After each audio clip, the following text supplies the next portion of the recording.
The assumption that humans exist within an essentially impermanent universe, taken as an operational precept, demands that the intellect become a totally aware, balancing instrument. But the intellect cannot reach thus without involving the entire organism. Such an organism may be recognized by its burning, driving behavior, and thus it is with a society treated as organism. Here we encounter an old inertia. Societies move to the goading of ancient reactive impulses. They demand permanence. Any attempt to display the universe of impermanence arouses rejection patterns, fear, anger, and despair. Then how do we explain the acceptance of prescience? Simply put, the giver of prescient visions, because they speak of an absolute permanent realization, may be greeted with joy by humankind, even while predicting the most dire of events. From the Book of Leto, after Hark al-Ada. Welcome back to Dune Saga, everyone. This is Season 3 of our Dune campaign here on the Soul and Fires channel. I am Eric at Modern Recluse Online, your game master for this epic multi-arc adventure series, which continues tonight with our 5th storyline, Leviathan. A very warm welcome and salutation to new and old viewers alike to the Soul and Fires channel here on Twitch, where there's always a Let's Play or an RPG live play to look forward to. As a content warning, this program features adult situations and language and may not be suitable for all ages, so listener discretion is advised.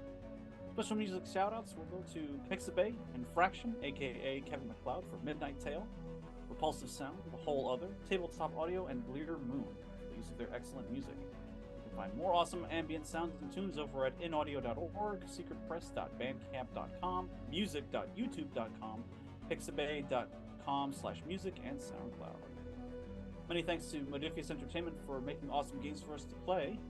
We want to thank Roll20 for the use of their virtual tabletop platform, perfect for hosting games like Dune, Adventures in the Imperium. And as always, we want to give a big thanks to our viewers and fans for tuning in.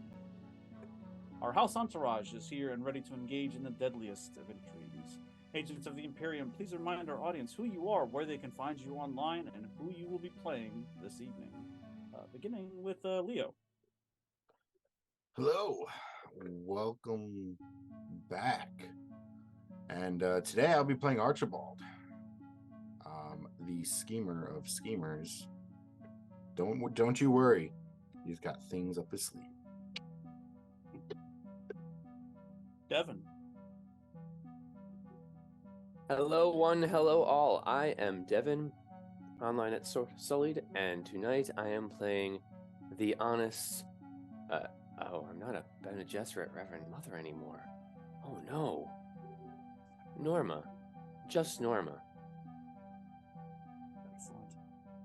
Ambrose. What? Okay. Well, that's scary. Hey everybody, I'm Ambrose. You can find me all over the internet as Am Changeling and on Etsy at Thornkind. Tonight I shall be playing Zoshir Tamer, whose pronouns are he, him. He is our Fremen who totally didn't get off on the wrong foot and kidnapped Lady Daphne. It's a meet cute.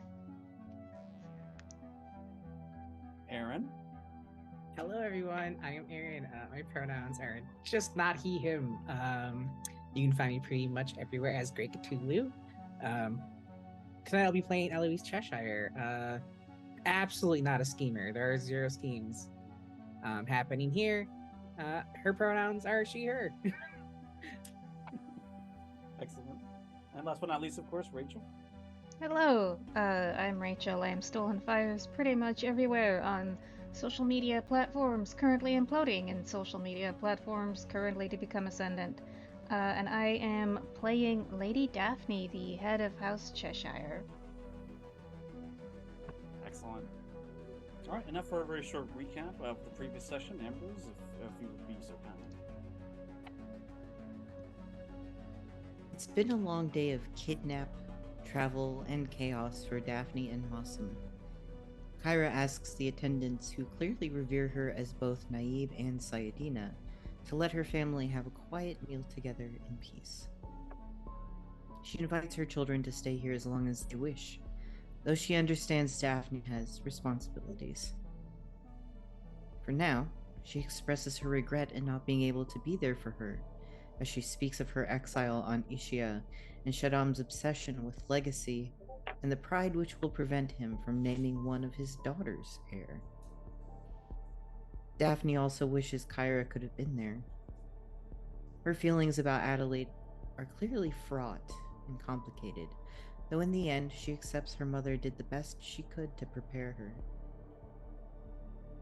After dinner, Kyra and Norma have a private conversation in a moist water-filled cistern. Thousands of caches like this exist across the planet, and they will change the face of Arrakis. But Kyra is not the fulcrum to this change that the sisterhood believed her to be. No, it's Norma who Kyra has seen in her visions. Such visions include Norma dying to Harkonnen, lost in the desert, or aboard an exploding heighliner. Regardless of the visions, however, it's time for Norma to make a choice. Now. After a long moment, she gives her answer. I honor the future we will create, she says, spitting into her palm and offering it to Kyra. Over the next few days, after sending a message that she is safe and negotiations with the Fremen are going well, Daphne spends some time with Masum.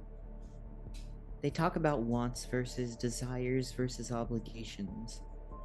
In the end, Masum decides to accompany Daphne back to the palace. Afterwards, Daphne seeks out Norma and the Bene Gesserit's advice. Norma, however, says Daphne should blow her own judgment. The goodbyes said the next morning are fraught with emotion.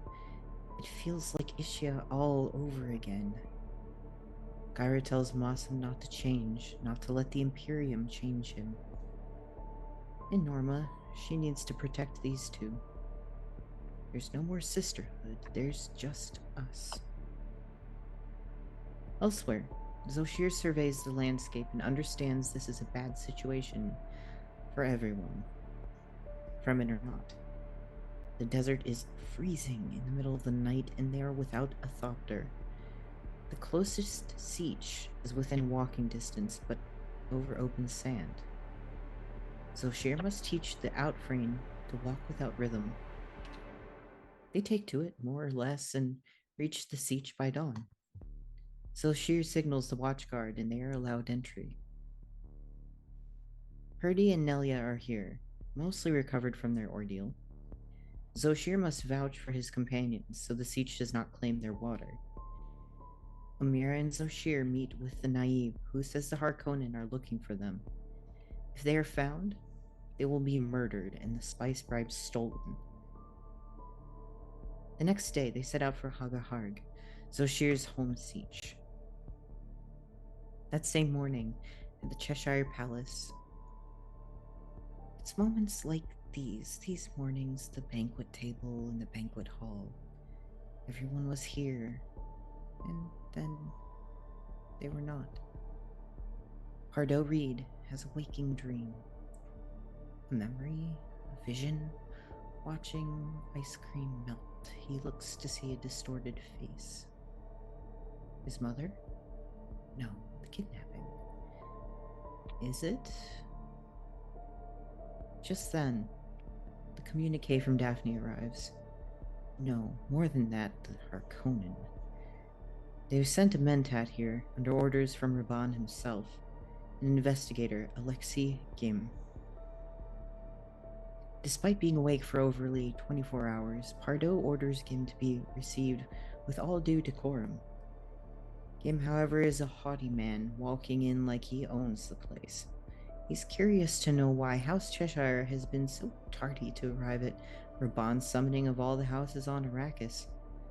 And above all, he demands to know why the guild has so heavily involved themselves in this incident.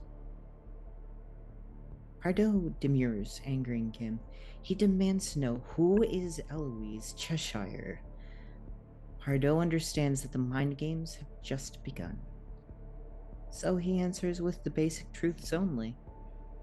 Eloise Cheshire is a member of the guild, formerly a member of the house.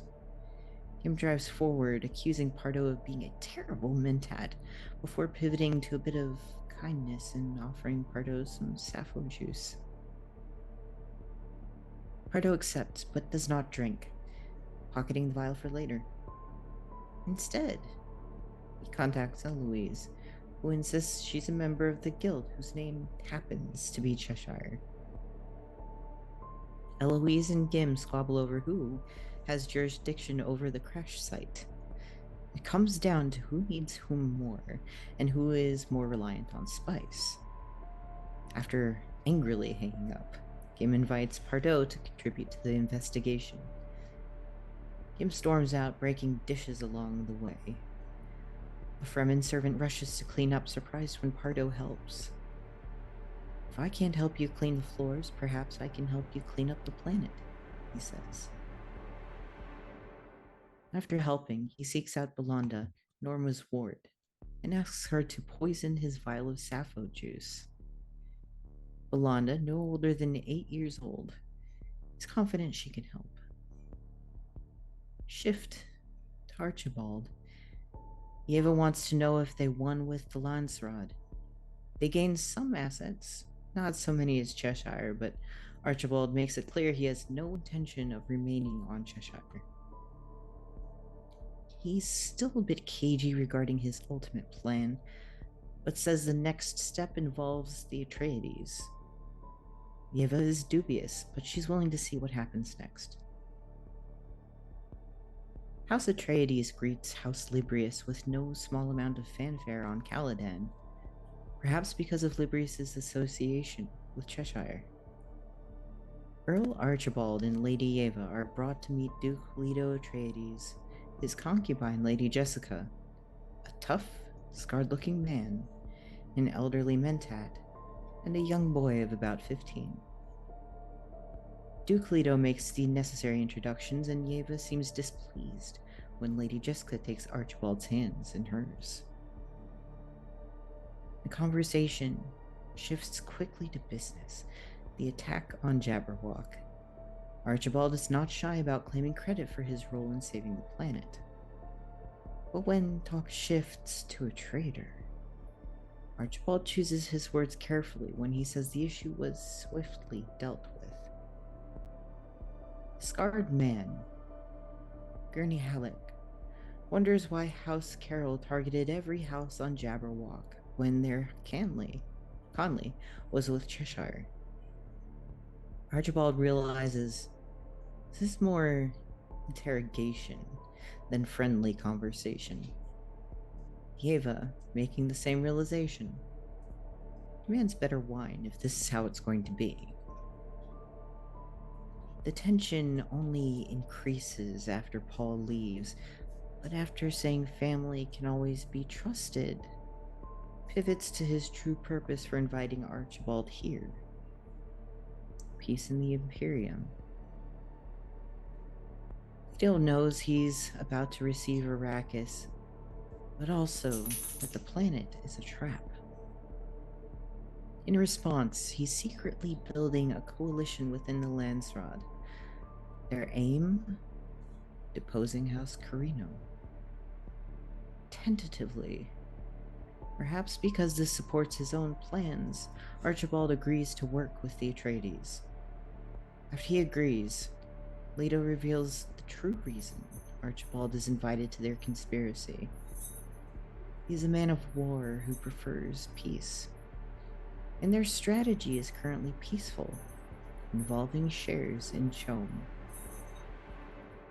Back on Arrakis, Daphne, Norma, and Mossam return safely to the residence. Daphne plays the whole kidnapping off as a misunderstanding. Everyone is safe, nothing to worry about. While she reassures the staff, Norma and Belanda have a subtle conversation about Pardot's visitor and the vial of sappho juice. It's time to depart for Carthag. They're already late. Her household is more than happy to provide Daphne the extra protection she requests. Mossam is left behind under Tia's care, while Norma comes with her and Pardot is invited to join when he can. As for Pardot, he's investigating Tempo Pions when Amira makes a surprise detour and lands near the site. This displeases Zoshir, who accuses Amira of treason. But it's too late now. Even if Zoshir were inclined to kill her, political realities mean she must stay alive. For now. The investigation itself is tense, with Gim hurling subtle insults at Eloise. The one that lands is when he refers to Daphne as her Duchess. Then a soldier cuts in. He's found something. On the heighliner away from Caladan, Yeva and Archibald spar over his plans to ally with the Atreides. Yeva's annoyed by the deal, but mid-discussion, the lights go out. When they come back on, it's to the sound of las gunfire. The pirates are here. Excellent. Thank you for reading the recap, Ambrose, and thank you, as always, Rachel, for those excellent notes. Now we can continue with Leviathan. All right, so I will begin with those of you who are about to, as the saying goes, step in it. Because quite a few of you were aboard this little ornithopter ride that sort of veered away from where it was originally intending to go, which was Hagaharg, to begin the process of transfer for the spice bribe back to the guild. But somewhere along the line, there was a deviation from Amira, and you ended up back along the shield wall in front of that siege that was attacked by the Harkonnens. And lo and behold, the place is swarming with them now. So as the ornithopter descends, and Alexei Gim, the Mentat, at the beck and call of Beast Raban, examines the damaged structure of the 3 destroyed Harkonnen ornithopters, the doors and the chassis to the ornithopter opens up to reveal Amira as piloting the vessel. All eyes turn to the landing ornithopter. You see this as well, Pardot, as your contemporaries within the House Retainers have now just arrived rather unexpectedly. And you're not entirely sure who is aboard that thopter currently, except perhaps the very noticeable and silent shadow guard belonging to Eloise Cheshire. And of course, Eloise is present as well. You see the same thing. How do you all react to this? Because it's only you're only moments away before the Harkonnens realize that someone has just landed in the middle of a crime scene, and they're going to want to ask some questions.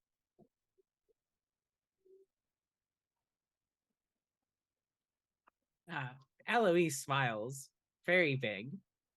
You might say it's a Cheshire grin, wink. Anyways, she'll say, good, my guests have arrived. You see, you get the side eye from Alexei, the Harkonnen Mentat. He seems to ignore you for right now. He's concentrating on this device that was unearthed by one of the other Harkonnen troopers. Do you start walking over to the thopter, Eloise? Yes. Pardot, you see Eloise start moving away from the crime scene towards the thopter, and the Harkonnen Mentat seems to be interested in whatever it is that was just unearthed. How do you respond?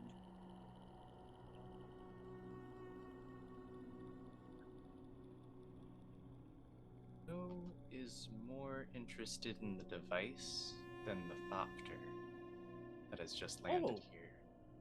So very good. He would be trying to almost look over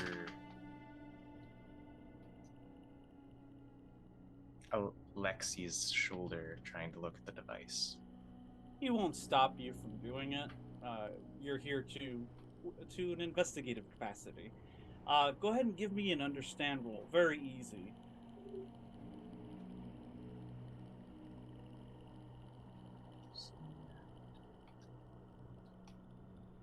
call it truth? Yes. And would deductive reasoning apply as a focus? I would say so, yes. Let's generate some momentum for you all here. One success is sufficient. This, like I said, this is a very easy roll to get. One momentum's worth of reward here. Okay, so you glance at it and you see it's a mangled mess, and it is simultaneously the source of the explosion you discern, but it is also something that you are intimately familiar with because you're part of House Cheshire. This is the black box and the explosive that took out the ornithopter. And the Harkonnen Mentat is looking at it. You know these things because you're part of this house, but Alexei Gim does not know these things. However, it is only a matter of time before this one, with a steel trap for a mind, will inevitably discover that it is not just a black box, and that it was used to destroy the Harkonnens that boarded the thopter. How would you like to proceed?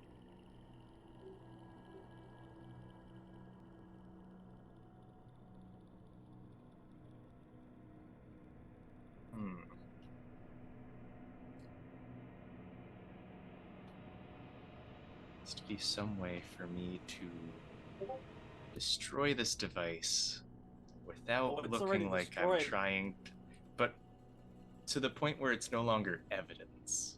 To the point where it doesn't even look like... Yeah.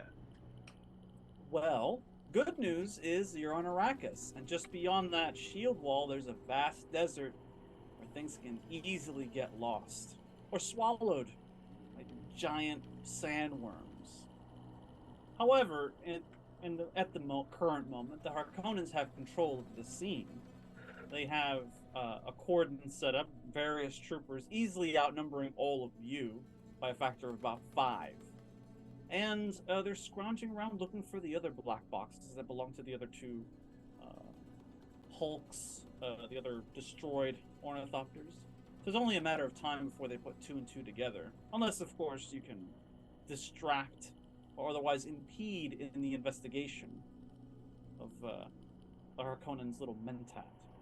Obviously, he's not going to be able to discern everything you already know right here. They're going to have to unearth the equipment and then send it somewhere to be analyzed. So you have time to intervene into this investigation and potentially sabotage it if you wish. It just depends on what steps you take to facilitate that.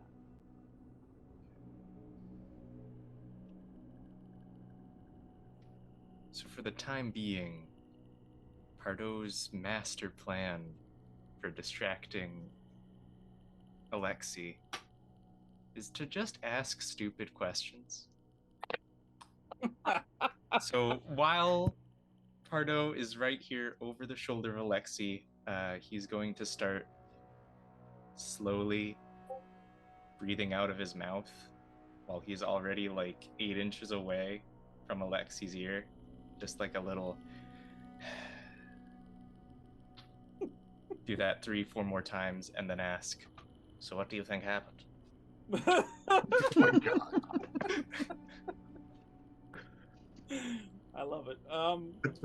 Do you have deceit as a focus for under communication?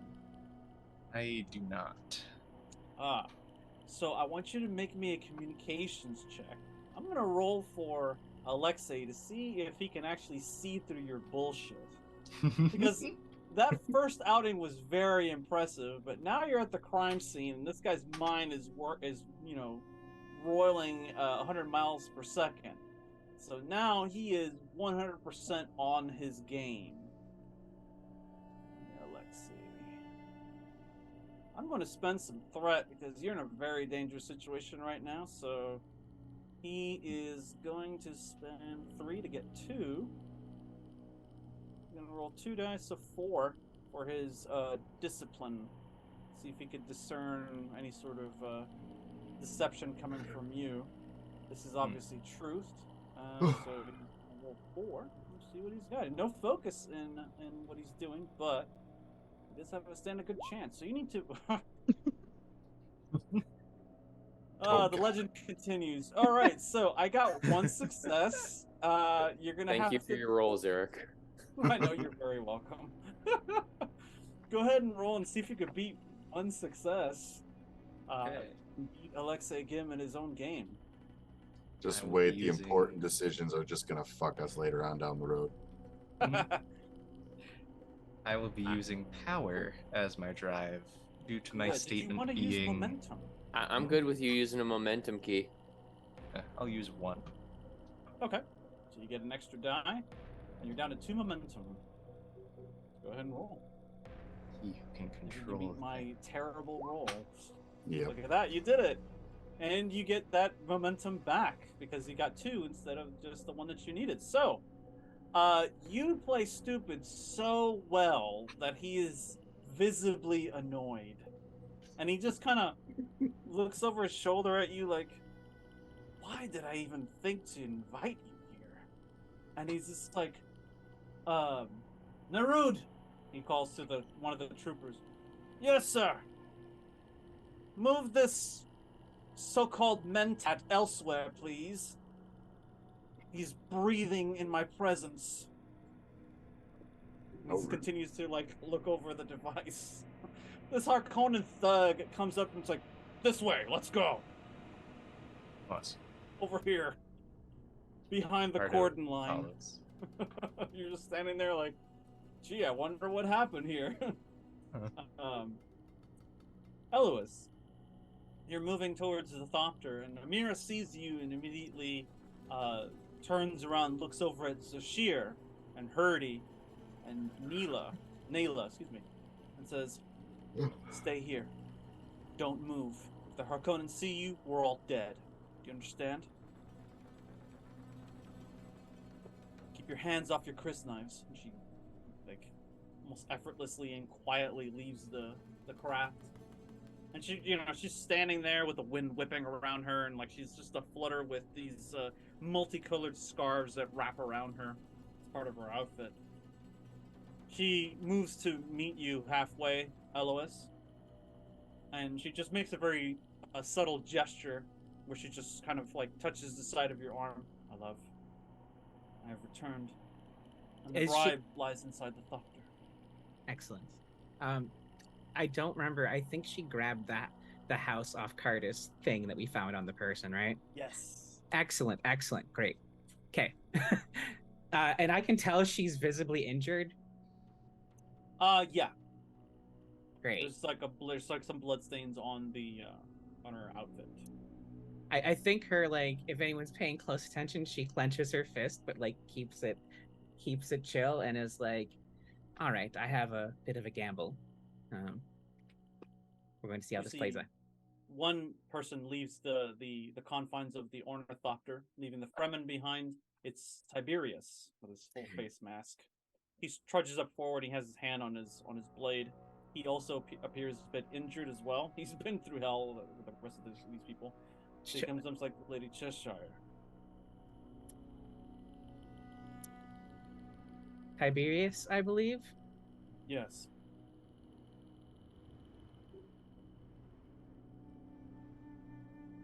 Here's the plan. We're going to she's going to pocket the half Cardis thing. We're going to accuse the Harkonnens of stealing the spice bribe and murdering my people. That is a very serious charge, he sees like Tiberius does.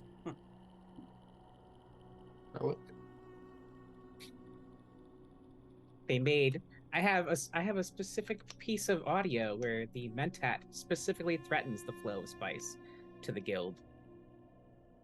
And along with the guild bribe in both of your testimonies, I have a pretty solid case, I think.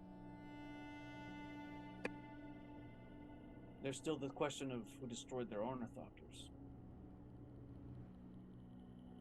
The other option I had, and she'll pull out the pin again of Oscardis, is we lay it at the people who actually did this. They sabotaged those black boxes. They murdered the guild.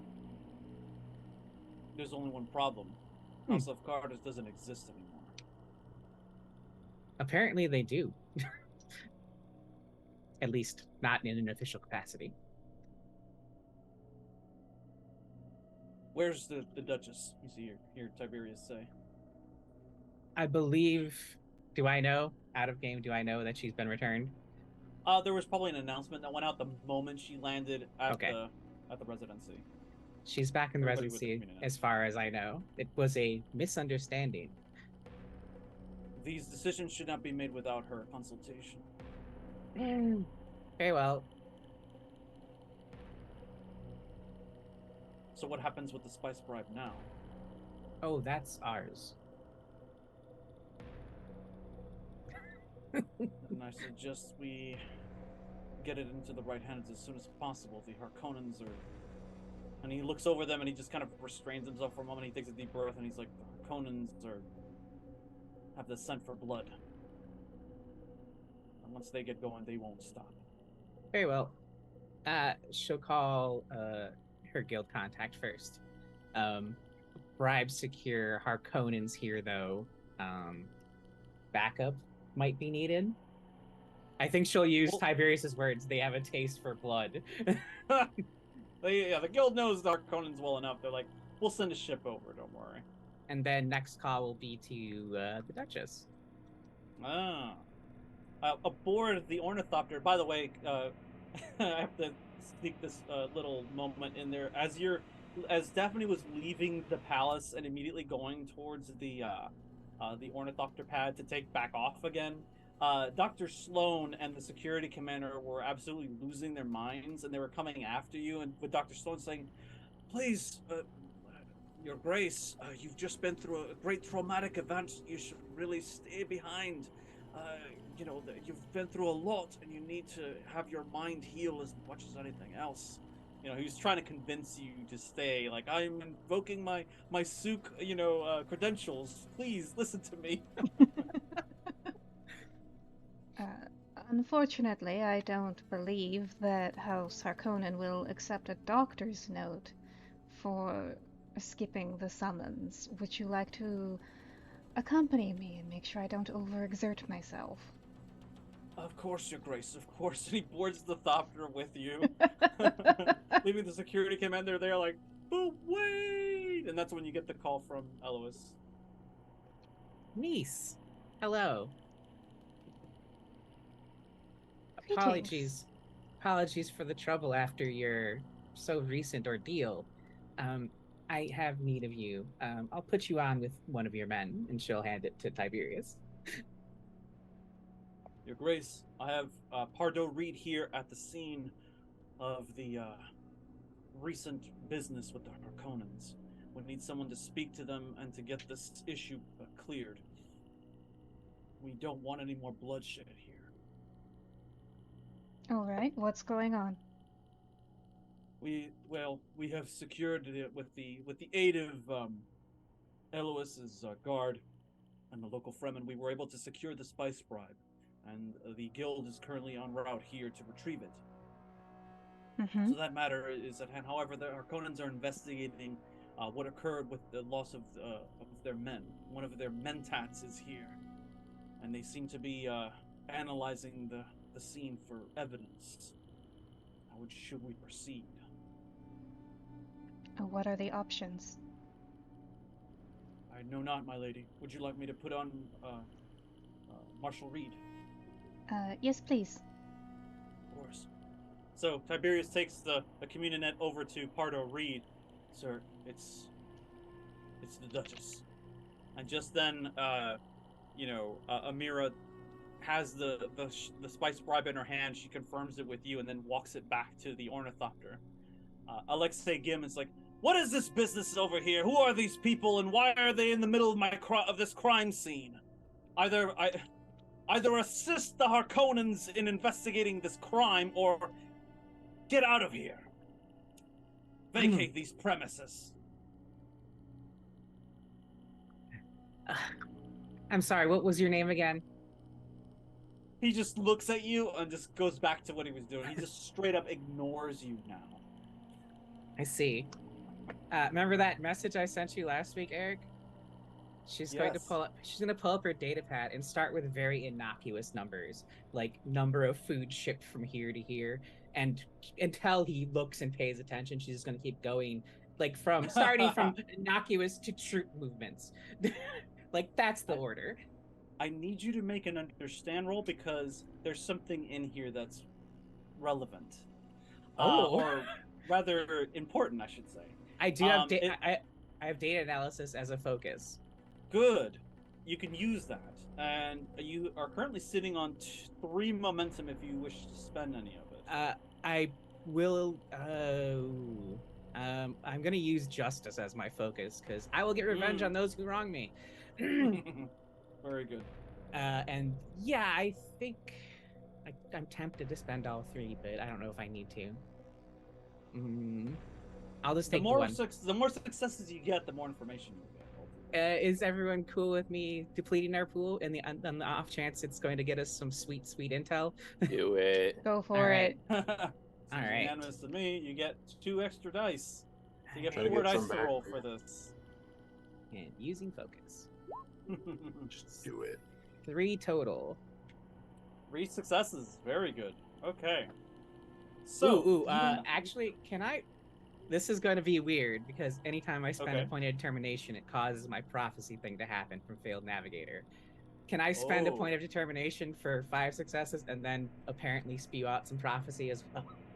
And get some of that. Yeah, you can. Sweet I will do that. Yes, I will spend a point of determination then.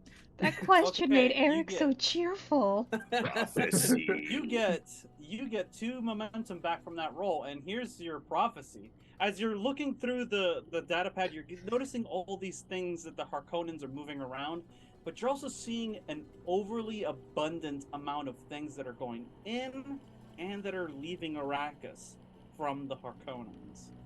The stuff that's coming in is actually kind of interesting because it's not listed. When you look at the dimensions and the stuff that they're pulling in, there's only one thing that they can be bringing in that needs this kind of security and oversight, and you're almost afraid to say it.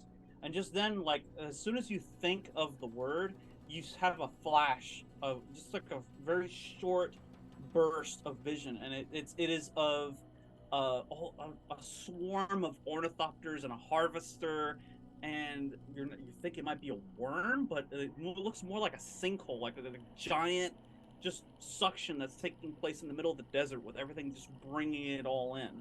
And in the midst of all that, you see a giant conflagration, just like an enormous explosion of a column of fire that shoots from the ground up into the sky.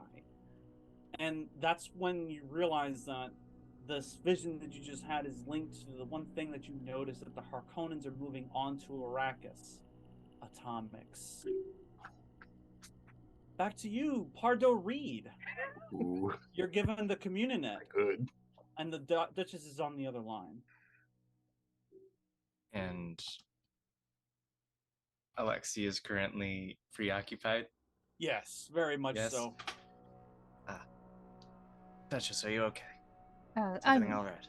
I'm perfectly fine. I'll have words with Amelis later regarding security, but I'm fine. Yes. Words with Amelis, yes. Isn't Omelis on the moon? Yes, he is. At some point, I will be able to yell at him about this. Okay. But that is not this day. All right. So, what's the situation on the ground? Situation currently. There are several destroyed thopters of our design. Mm-hmm. The Harkonnens have sent a Mentat to look into it. I've been trying to foil him at every turn, but it's only so much I can do. I suppose he won't buy or appreciate the explanation that sometimes Cheshire-made thopters just do that when they're used against other Cheshires.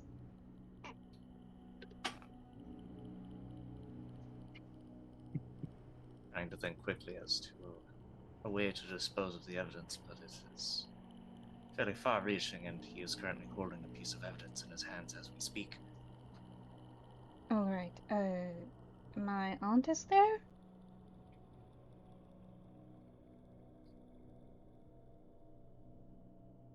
Your aunt is... Yes.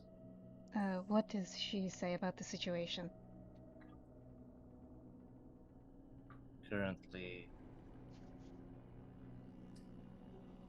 She is currently reading off a report. Well, let's go find out if the guild can offer any assistance.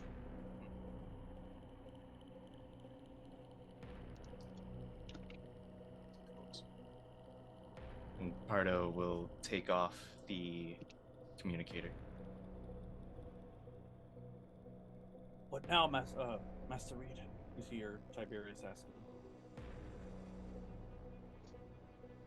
Are we really cooperating with this Harkonnen scum?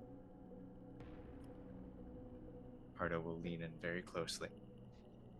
We are cooperating as much as we have to. Do everything you can, and I mean everything, to interfere with this investigation. I will follow them. He takes back the communicator, gives it back to Eloise. Eloise, your eyes are kind of like large, looking over the data pad. You're reading out troop numbers to Alexei, and he's just kind of like ignoring you, like, oh, whatever. Yeah, we know we're bringing. Okay, whatever. Like, he's just concentrating on the task at hand. And so another set of troopers like, we think we have another black box over here. Bring it here, he says. She'll wipe a little blood from her nose. Oh, this is interesting, Alexei. Naughty boy. This one would make very good inbreeding for the Landsraad and the Emperor, wouldn't it? Atomics. Atomics, you naughty boy.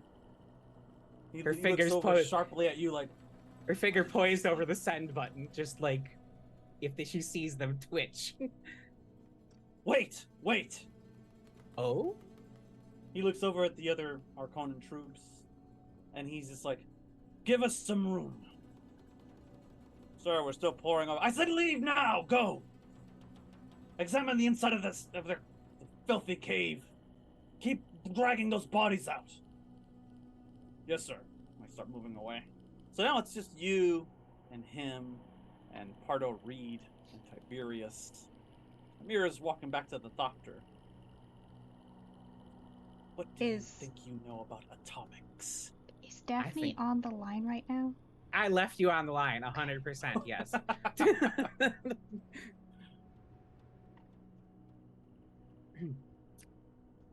Would you like me to tell you how many I think you have? He's just like boring into you with his eyes. And like where they are? Which transports they were brought in on? I think the guild would be very interested to know you slipped these past them. Or perhaps who said anything about sneaking them past the guild? The guild knows very well that we're moving heavy amounts of equipment in and out of Arrakis. What is your point, Miss Atomics? Cheshire? And he's playing it off like, whatever, it's, you know. Oh, well, if it's no big deal, I'll just make this report then. Shall I? The guild is already aware of what Raban and the Baron wants to move in and out of this planet. I wasn't clear. It's actually, since I'm investigating the anomalies in this area on behalf of the navigators, I think it's my duty to inform the Landsraad of these potential atomics causing these anomalies. Moving atomics is not a crime. Using them against civilians, against humans, is a crime. Where were these atomics going for chance? They're going to Carthag. Okay, they're going to the city proper. Okay. Yep. Well, if you have no objection, then. All empty threats. Don't forget who holds the real power here. Oh, we both know that Harkonnen is on the way out. He makes this motion like, go away. And he turns back around, and he motions for the other troopers to come back out. Oh, I also forget to mention... with you. He just kind of like... Okay. Amira goes back to the thopter. The spice bride will be returned to the guild shortly. I suppose now we need to determine what it is that we're going to do with you, he says, looking pointedly at Zoshir and Purdy and Nayla. That is not my purview. It's someone else's. And she motions over to Tiberius, who kind of looks at her, looks back at you, and it's like, as far as I'm concerned, they're on our side. These are not enemies, they're allies. And it's like, and as far as we can tell, we owe you a ride back to your siege. It's like, I've been given orders to shadow the Harkonnens, and since I have my own orders to follow, I don't need to be part of your transport back to where you belong. However, I would like to make this offering to you in particular, he says, to Zoshir. I've never felt welcome before, even among my own people in my own world. The Fremen are a very different culture. And despite their disdain for outsiders, they welcomed me as their own. I would like to return, if your Naib would allow it. Is this Tiberius? That is the decision of the entire siege. Siege must make the decision for what is good for the siege. If you respect our ways, you become one of us. And perhaps after this business is finished, perhaps I will see you there. We shall see. We shall see. He looks over to Amira. Can you get them back to where they need to go? Amira, I would imagine, would not object to flying them back over to Hakahard. No. Good. It's like, I will stay with Master Reed and perform my duties as stated until we meet again, he says to Zoshir and the others. Hardy's like, so we're not captives, right? Please tell me we're not captives. Just puts a hand on her head. Please tell me we're going home. We're going home. Nail's like, yes, we're going home at last. Amira gets in the thopter, fires it up, it lifts up, and she looks over, before she takes off, she looks over to Eloise, and she kind of gives you the look. She's like, I'll meet you back at the palace. Yes, you will. And the thopter takes off, takes back off. Alexei breathes a sigh of relief as the thopter leaves overhead, like, huh, finally. Excellent. So, quick scene with Zoshir and the Fremen as you return back to your siege. This is around the same time as Lady Daphne will be returning back, or arriving rather, to Carthag with her entourage. One second, I gotta pull out this. I always forget the names.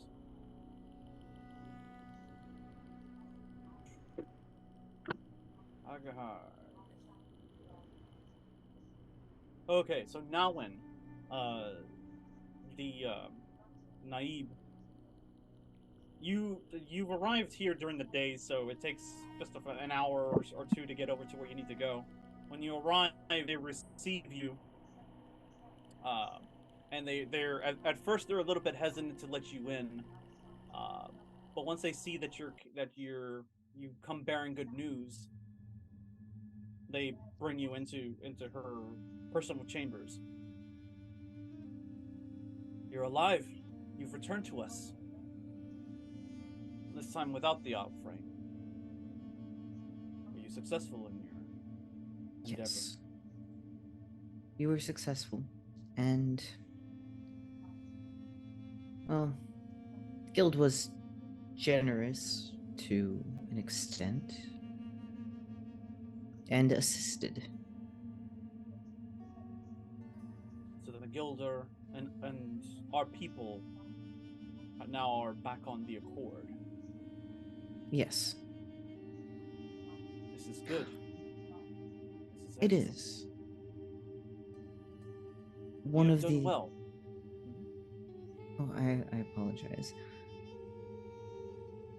It seems there's another house that inserted themselves into our deal with the guild that was purporting themselves to be House Cheshire. More outright. This is their business, not ours. What of this House Cheshire, though? If they were not responsible, and this is just some sort of game that they're playing with this other house, what now? What then of these Cheshire? Can they be trusted? Or are they just like others?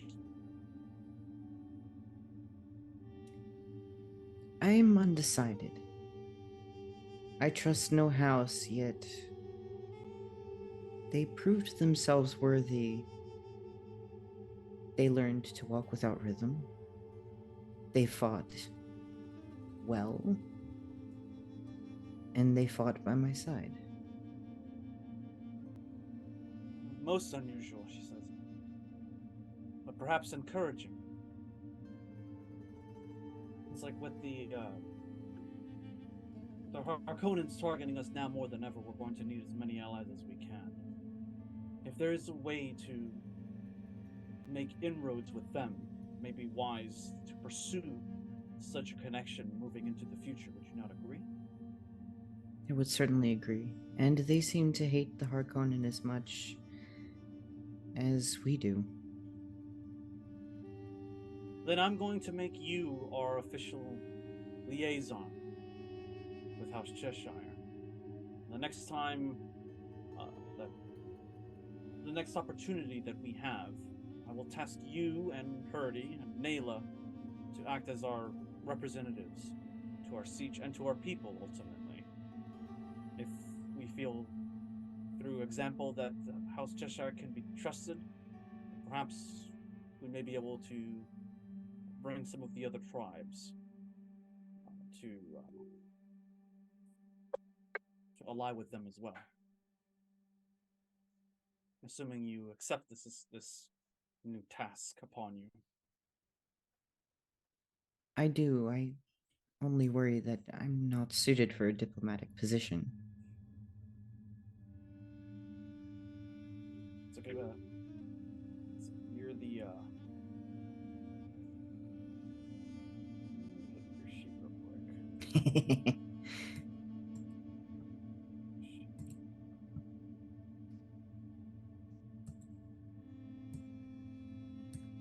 House Cheshire has a reputation of being very secretive and cunning.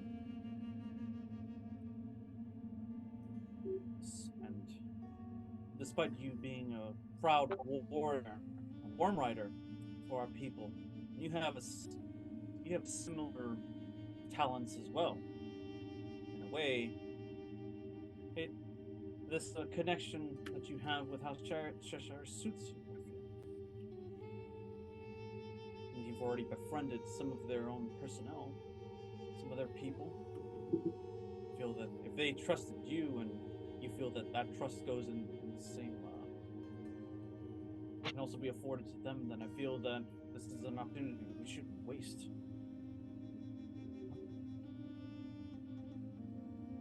Keep an eye on them. As I understand it, many of the houses, including House Cheshire, have been called Carthag. Undoubtedly, the Harkonnens are up to something. So, even if they are not trustworthy, it would behoove us to watch them, even if they believe us to be allies themselves. What is the old saying? Keep your enemies close. Keep your allies close, and your enemies even closer. Sure, fucking that up. No, you got it right the second time. Okay.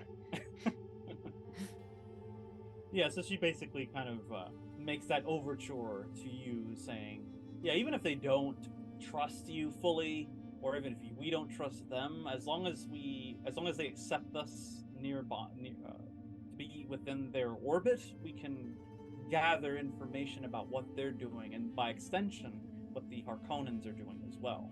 And that will benefit the tribe and the other tribes potentially. If it's something dangerous, like, oh, the Harkonnens are planning a raid, and they're, and so on and so forth.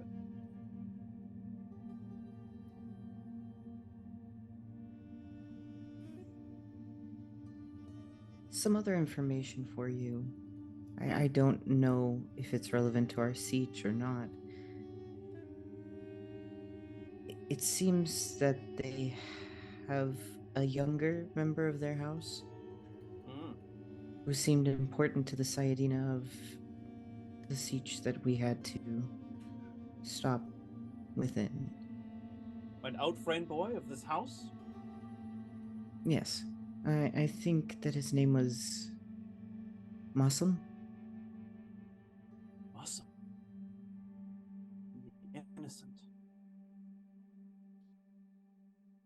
What do you know of this Mossum?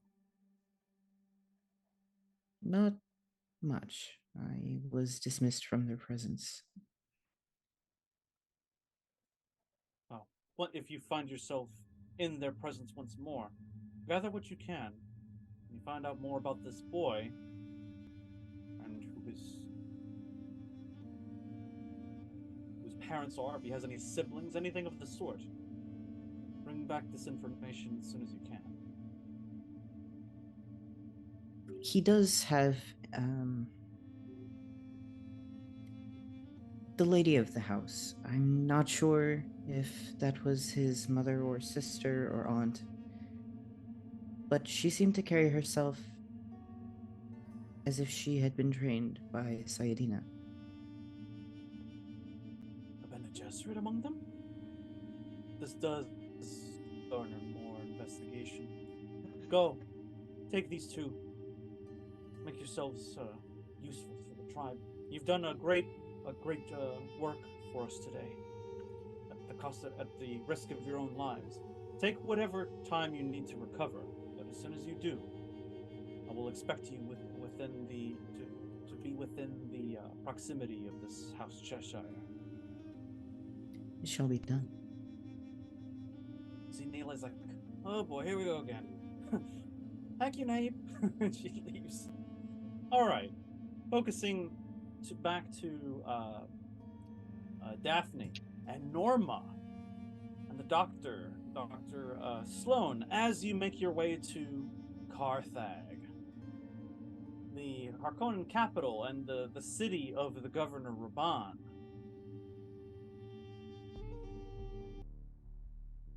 Okay. The thopter lands easily enough in the courtyard just outside the Harkonnen palace. There are statues everywhere of the Baron, of the Beast Raban, and of some other very charismatic-looking young Harkonnen lord. There are banners hanging in the streets. There are constant parades planned every week in honor of the governor and his family. This time, however, you arrive in the afternoon. There are no such parades, but the security apparatus is very much present when you arrive. Harkonnen troopers clad in all black, with weapons bristling, standing atop suspensor platforms that just sort of line and move slowly through the streets of the city of Carthag. The smog here is unimaginable. When you flew out of Arakeen, it was clear skies. When you fly into Carthag, it's like you're flying through these thick fog, smoke clouds before you finally break through, and you see what's causing them is the large amounts of industry that the Harkonnens uprooted from their planet home of Gidi Prime and transplanted here on Arrakis. The entire place is a facsimile. It was created of whole cloth. It wasn't, created with any sort of aesthetic in mind outside of the brutalist architecture that exists specifically on Gidi Prime 4, the Harkonnens. When you arrive, you're greeted by a familiar face, that of Chosa Sen, the Harkonnen envoy, as it were. Male, all pale with various marks across her face. She walks with a bit of a slight limp, no doubt evidence that she at one point disappointed her lord, the governor Raban. She invites you forward, and once you land, you see the other thopters are here, belonging to other houses, with the telltale signs of their banner house hanging off the sides of the vehicles. Many of the entourages are already inside the palace, as business has been conducted here for several days. But she receives you all the same when you land. She comes out and she greets you accordingly. Thank you for arriving after such short notice. Because time is a factor here, allow me to proceed directly to the business at hand, she says, as she brings you inside in this very large circular chamber. As you enter, the large wall of glass begins to automatically tint to this black slate type color that blocks the sun out completely. Suddenly there's a chill in the air, and all these other nobles and their retainers are visible to you as your eyes adjust to the gloomy interiors. Standing nearby is what appears to be a large Harkonnen guard commander with a strip of red hair down the middle like a mohawk, and very stern-looking face. He stands awaiting him to be regarded by the Harkonnen envoy. She continues as she brings you in. Spice production is down and the Emperor is not pleased. Harkonnen harvesters and entire crews have been lost to an unusual rise in worm attacks. There has also been a rather large uptick in Fremen attacks in this region. The governor has drawn a line in the sand and has declared a hunt for the worms of the southern polar regions, where the spice fields have been the richest. There is one worm in particular that has been a persistent thorn in Count Raban's side, a rare albino the locals have dubbed the White Death. It has caused tremendous amounts of melange to be wasted due to this creature. Because of this, His Excellency has arranged a hunting party composed of some of the finest game hunters and mercenaries in the Imperium. Leading the pack will be former Harvester Captain Phomos Salgalat. I'll give you the name for that real quick. 1 moment.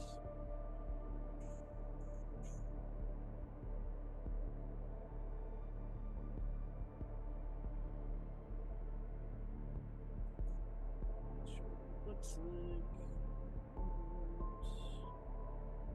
like this is Captain Phomos right here,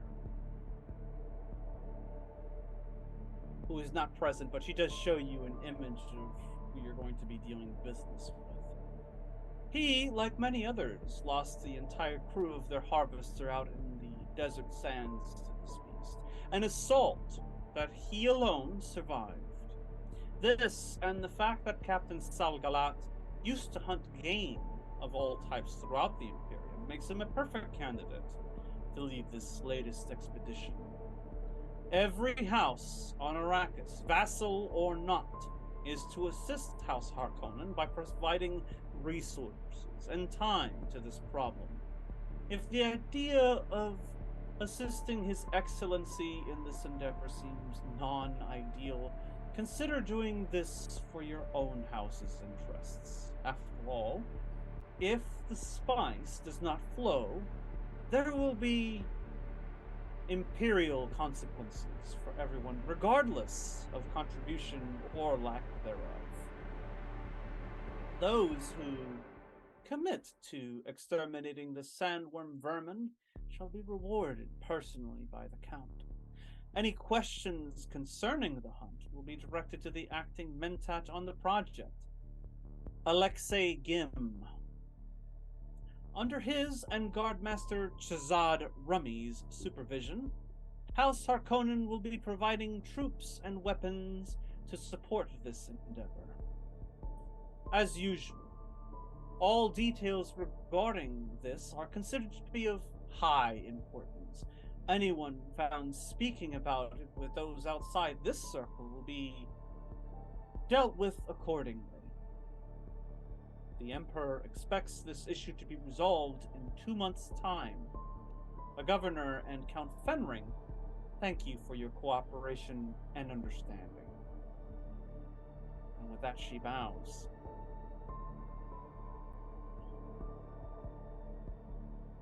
How would you like to respond? There are other nobility here from other houses that are also part of this worm hunt. The very first thing I would like to do is look around. Who is here? What houses are they from? And how do they seem to be taking this news? Do they look greedy or afraid or... Yes. So many of the houses that are here are just sort of appalled. Like, they have this look on their face like, you can't be serious. Specifically, there are 4 representatives here.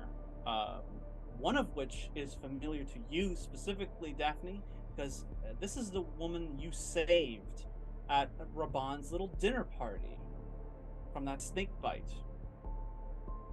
She is here, and she recognizes you immediately and waves you over.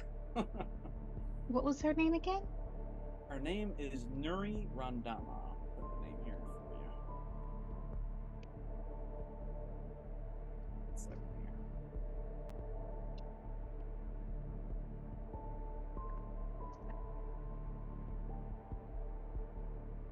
Let's see.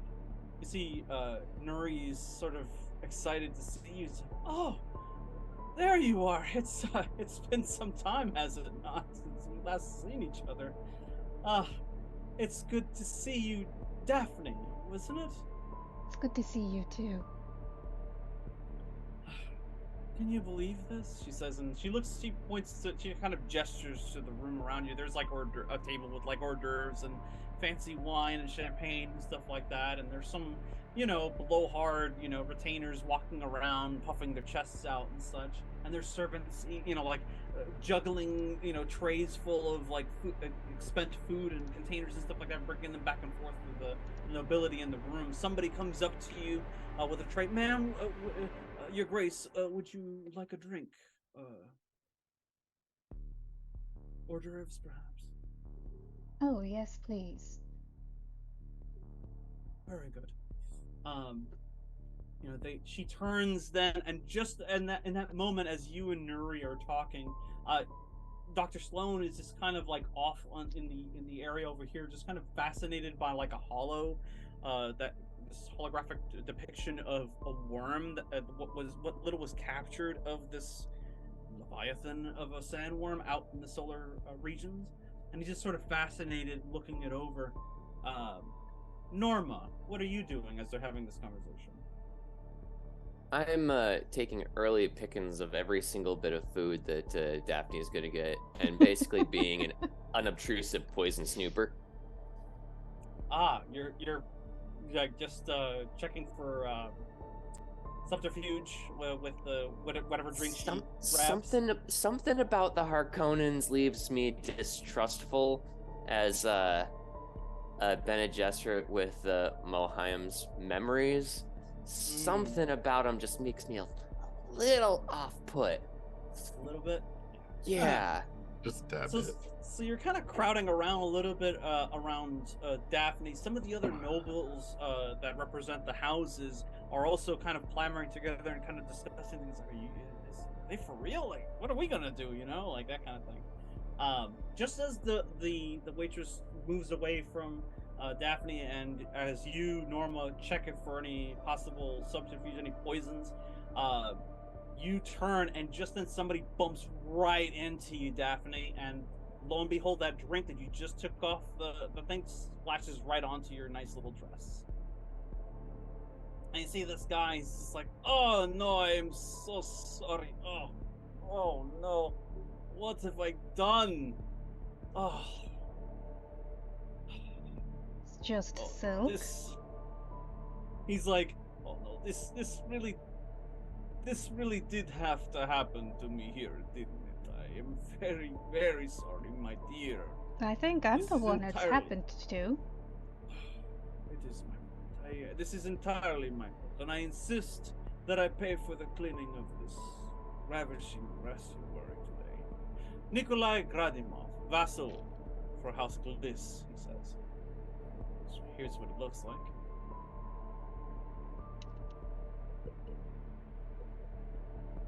He's like, Alright. Let's just... Oh, go ahead. Social awareness challenge. Did he do this on purpose? Go ahead and roll. Oh. What are your focuses? I have a social awareness focus and understand. Roll that. Okay. I'd say social would be one of the. I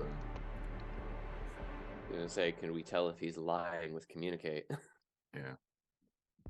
Let me click around a little bit. Because I have... Okay. Oh, everybody can see me. Yay, okay.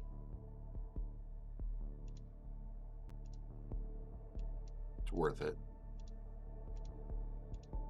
You need 2 successes. And you got 4. Oh, shit. Wow. Okay. 2 momentum. He absolutely did it on purpose. He was waiting for his opportunity to bump into you. Okay. He is very obviously taken by you, and he's just like, oh, I gotta make my entrance right now. So he's like, Duchess Daphne of House Cheshire. Yeah. What was his name again? Nikolai. He's this guy right here with the fancy stash. Yeah. What's his house? He represents House Gliss. Spell that out for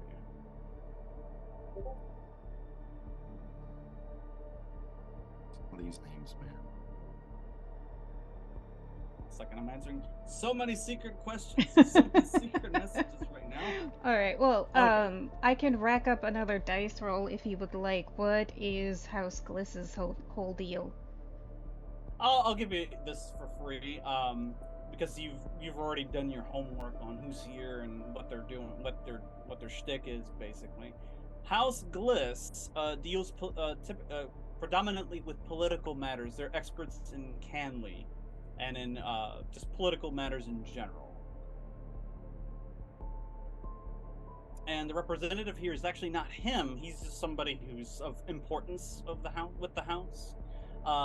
The actual retainer that is here on business is this other woman who's not too far away, like consorting with some of the other retainers from the other houses.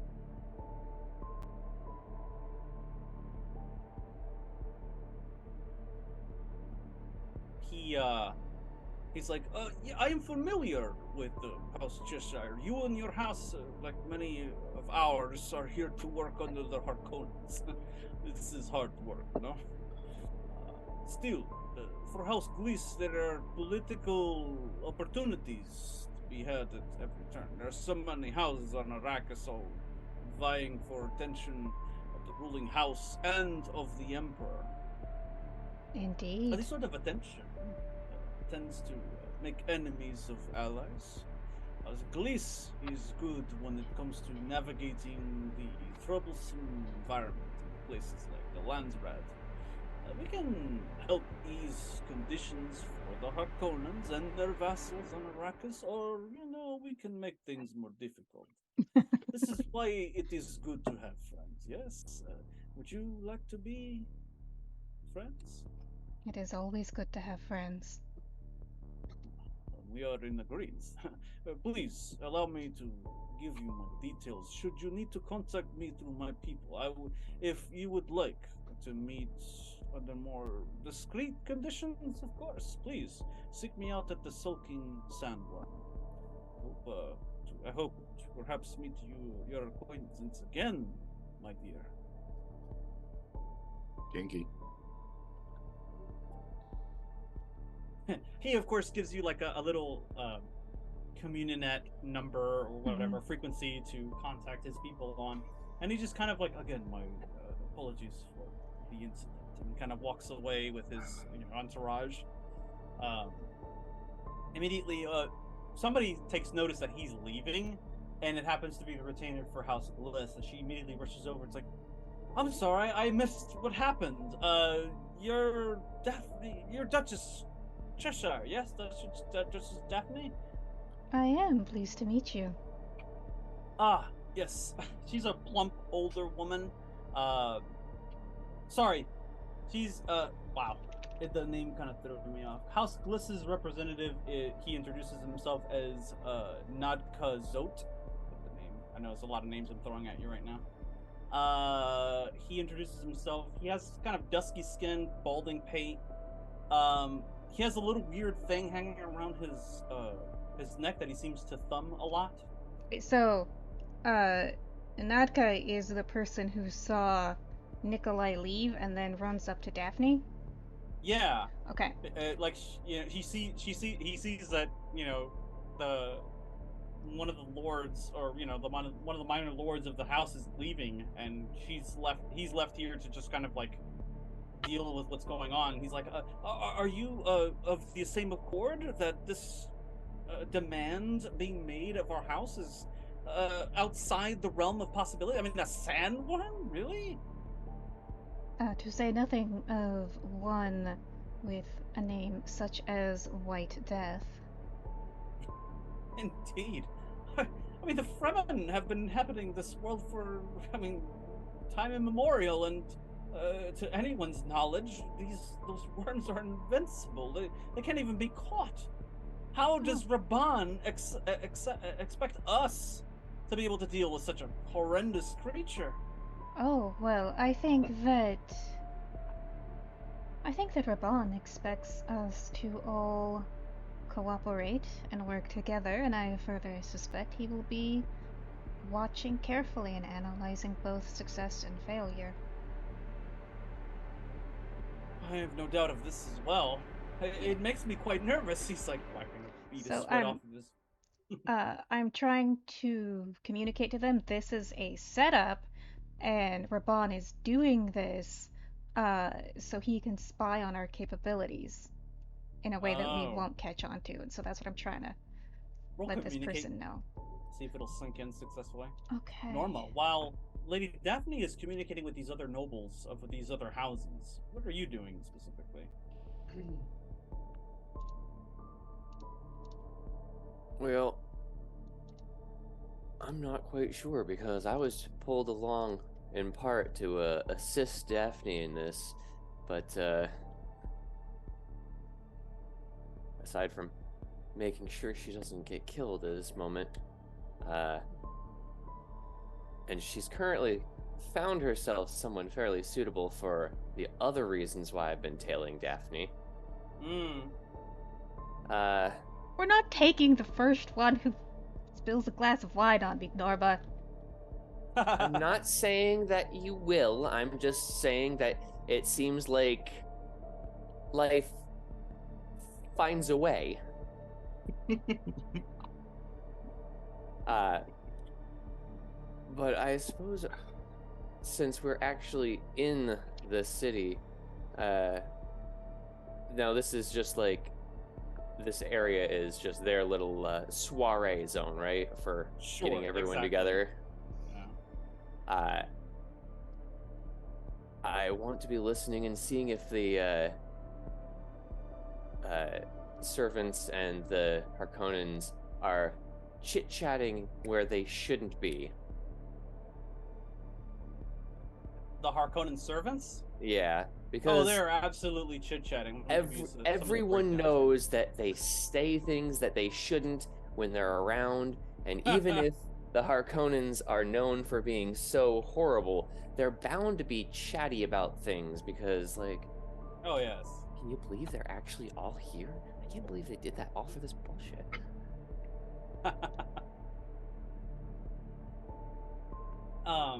Yeah, you hear a lot of the servants like whispering to each other. It's like, did you hear? Raban had another, like, so-and-so screwed up. Raban brought them into his quarters. You want to guess what happened next? Yeah. the souk doctors are looking over him. They're gonna try to put him back together again. You know, like they're just kind of like gossiping about like what happened to so and so when somebody's spilled the tea, so to speak. Yeah. So you're getting like the straight dope on the situation at the Harkonnen Palace in Carthag. Is there any straight dope on prisoners that they have coming out? Prisoners. No, they don't have anything specific about prisoners in Carthag. Wait, hold on a minute. I'm lying. 1 second. Give me a understand or discipline, and with whatever you have observation as a focus for, give me that. All right, I have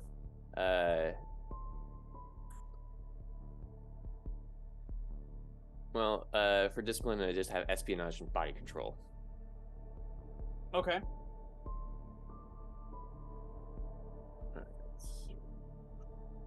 Espionage will work for this. All right. I suppose this would be learning the truth, so that will be my drive. Yes. And since it is you need discipline, 2. I get to reroll. And you have 1. 4 momentum currently. All right. Everyone mind if I burn 1 more momentum so I can roll with an extra die? Not? We have 4, so go ahead. All right. Not 3? Go ahead and roll. Use a determination point.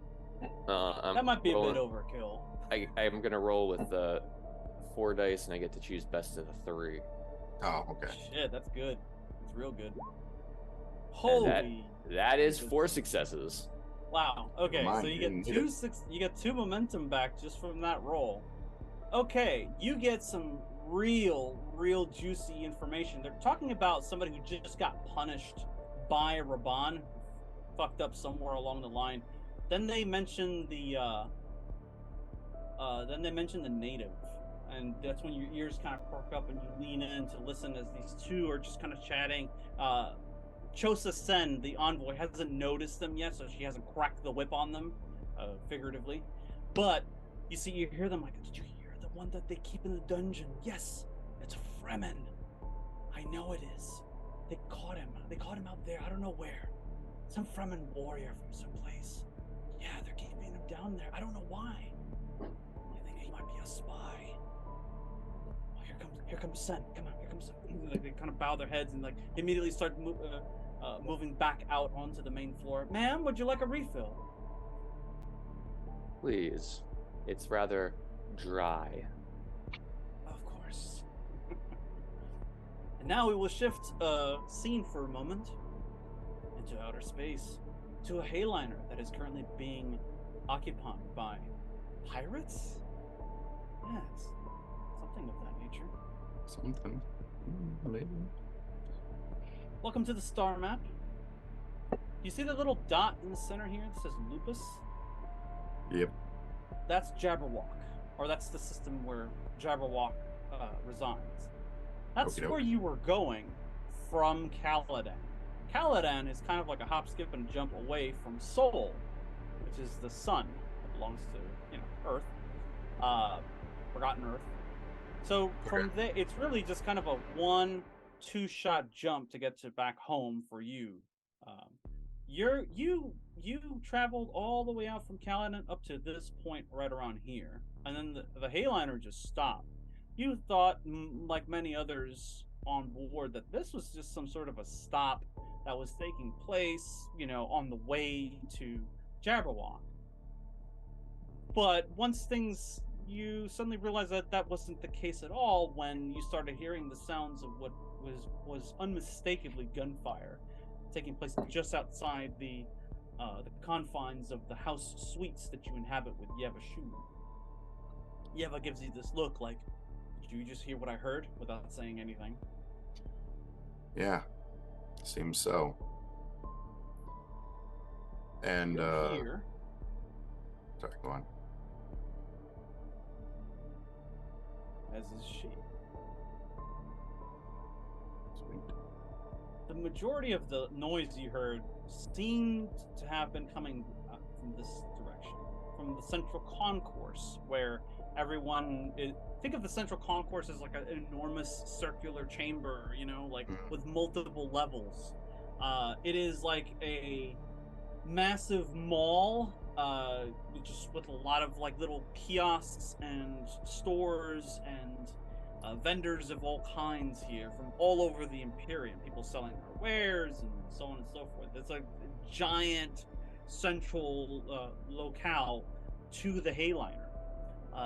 On the side that you are inhabiting is typically where they keep the commoners, where they book passage to a different place, and there's a separate place where the house suites reside, and it's kind of like the executive suite at a hotel or something like that, where it's basically like first lavish class, furniture, right?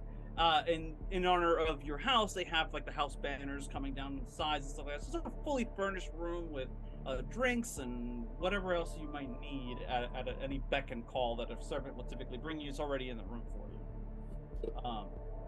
So you were largely enjoying yourselves here until this happened, and then suddenly Jeva stands up, and she's always armed. So she has like a sidearm Mala pistol, and she kind of just like readies it, and then moves up to the doorway and looks to you like, the one time you didn't bring your Varangian guard. She says. Really? God damn it. You said that the Atreides were allies. What the hell is happening here then? Good fucking question. I have no idea. I think the first thing we shouting. Do... You hear shouting like, get over here! Move, move, move! And like she presses her ear against the doorway. So, like, it sounds like they're vacating all of the suites. What are we going to do now? So as she's doing that, are there more than one? Is it just one person vacating the suites, or is it more than one? Oh, you hear lots of people vacating the suites. No, is it just one person? Like, is it one person holding a gun telling people to get out? No, there's several people yelling. God damn. Okay. Mm-hmm. You imagine for somebody to take control of a heighliner, something this thing is like 12 miles long, okay? This is a massive craft. In order for somebody to take control of this, they're going to need like not tens of people, they may need like hundreds of people with weapons. So they want to take control of it, correct? It certainly seems that way, yes. Ooh. Okay. What are you doing?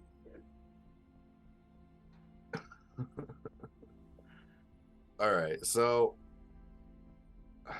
they obviously know something or someone is in the room, correct? Is that so? Here's another question: do they actually know?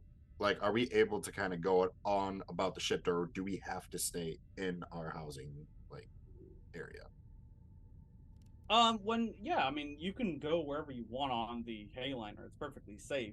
Typically, when it's in movement, they ask, that you remain in your, because there is something called the guild piece. So imagine, if you will, if House Cheshire and House Carroll book passage on the same heighliner. The guild piece allows for the both of you not to obliterate each other within the ship. It's like a sacred thing within the Imperium. Gotcha. So you don't want to break that law. So yeah, typically you're kind of constrained to your quarters, and that's why they make it in such a way that you have everything that you need here. However, if you need to get up or you need to purchase something or whatever, you can make your way down to the central concourse, and welcome to capitalism. Gotcha. Capitalism zone. So yeah, basically, I can be out of my they could come to an empty room and then just assume that the people that were residing in here already went somewhere else. So this is a possibility typically, but when the house suites are being used, they very obviously make it that way. They put the house banner on there, so they're not going to keep a house banner if there's no one occupying the suite, right? It's very clear to anybody who comes up and down this corridor when they look towards the house suites, like, oh, this is unoccupied, this is occupied, this is unoccupied, and so on. So just at a glance, they'll know that this suite in particular that you're occupying is it belongs to House Cheshire. So you have a few decisions to make. Do you want to hide inside of your suite? Do you want to slip out? Do you want to move into somebody else's suite? What do you want to do? That's a great question. All right, so I'm going to put my ear to the door like Yeva, and I'm going to kind of use... I can use something on this. I know I can. Shit. Character sheet. All right, I'm going to use one of my focuses. Okay. Could I use observe on this to see how many footsteps are there? Yes, absolutely. Okay. So I'm going to use that. I'm also going to use discipline observe. It's going to be under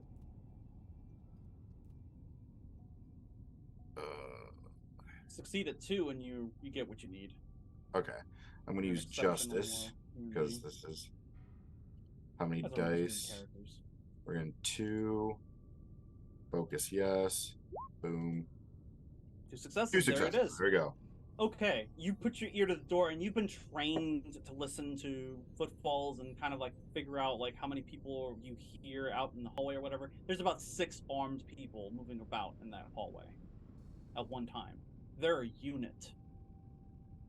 Okay. You know military training when you see it, or in this case when you hear it. So I'm gonna look over to Yeva and I'm gonna be like, there's no way that we're gonna be able to take these guys. These guys are trained. Space pirates? Really? Must be. Either that or they're not space pirates. I think they may be a cover. Oh, God. Yeah. There are a million hells, she says. What are we going to do now, Archibald? We have to hide. If they're gathering everybody and pulling them out of their suites, we're next. You're not wrong. First thing I'm going to do,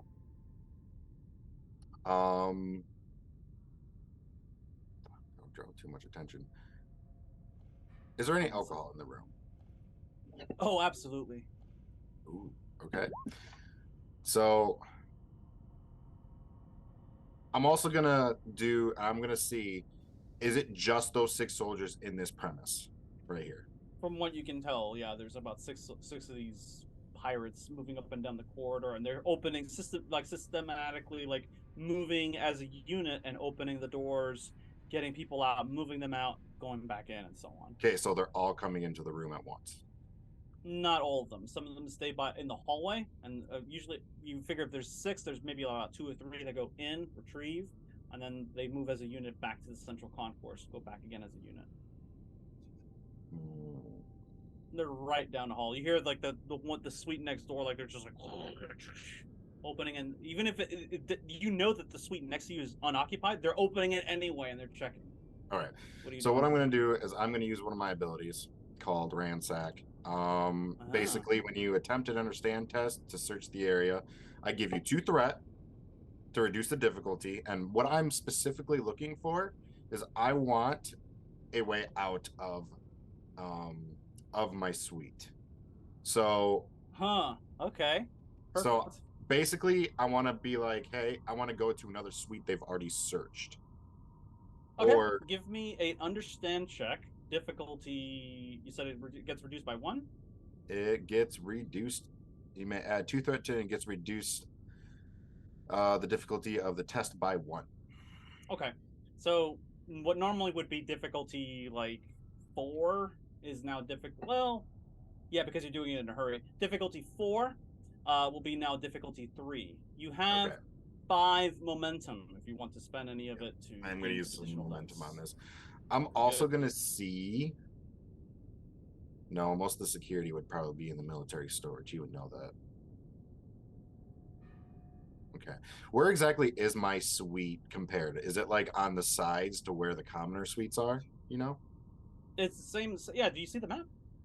Yeah, I see it.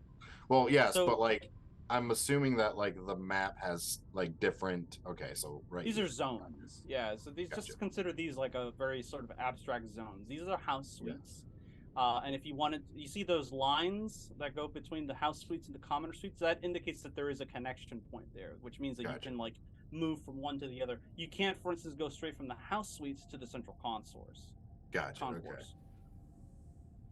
So yes, I'm going to use that, and I'm going to actually. I want to try to. No, we need time to plan first. So what I'm going to do is I'm going to go to another suite that they've already checked. And then I'm going to bar the door. Interesting. Sure. Give me 3 successes with understand, so you can use your ransack to find what you need to get to where you need to go. And I could also use a focus on this too. Deductive reasoning, would that be? Okay, that's what I thought. Yeah, you can use deductive reasoning because you can examine the architecture and go, yeah, this is where this needs to be, etc. Yeah. Okay. So how many dice? 2, correct? 2 standard. How much momentum are you spending? I'm probably gonna use. I want to use 2. 2 won't get you 4. Much. 1 will get you 1, and 3 will get you 2. Okay. Oh, gotcha. So then, yeah, I'll just do 1 then. Okay. So it'd be 3 dice. To roll. Excellent. Yep, 3. Use focus. Yes. Sweet. Oh, you got it. That was with. Does your drive have a statement? Drive have a statement? Yes. I will get revenge on those who have wronged me. Well, that doesn't apply here, does it? No. But I could use my determination point if I could do that. If you could do that, you could use a determination point. But in this particular case, it doesn't match that particular statement. Okay. Oh, what is the hold on a sec. Regarding determination points.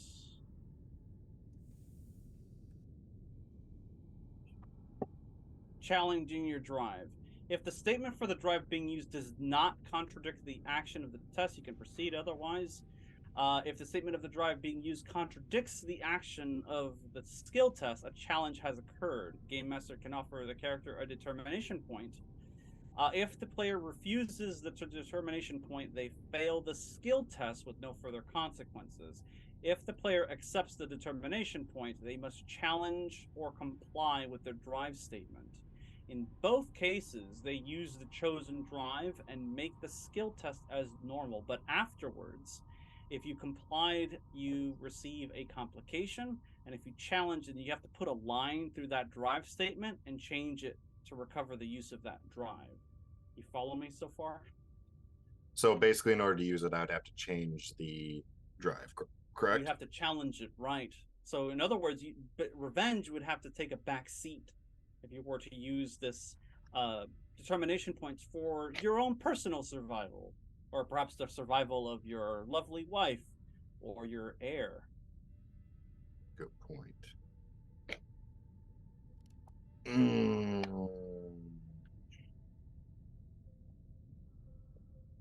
You want to know what?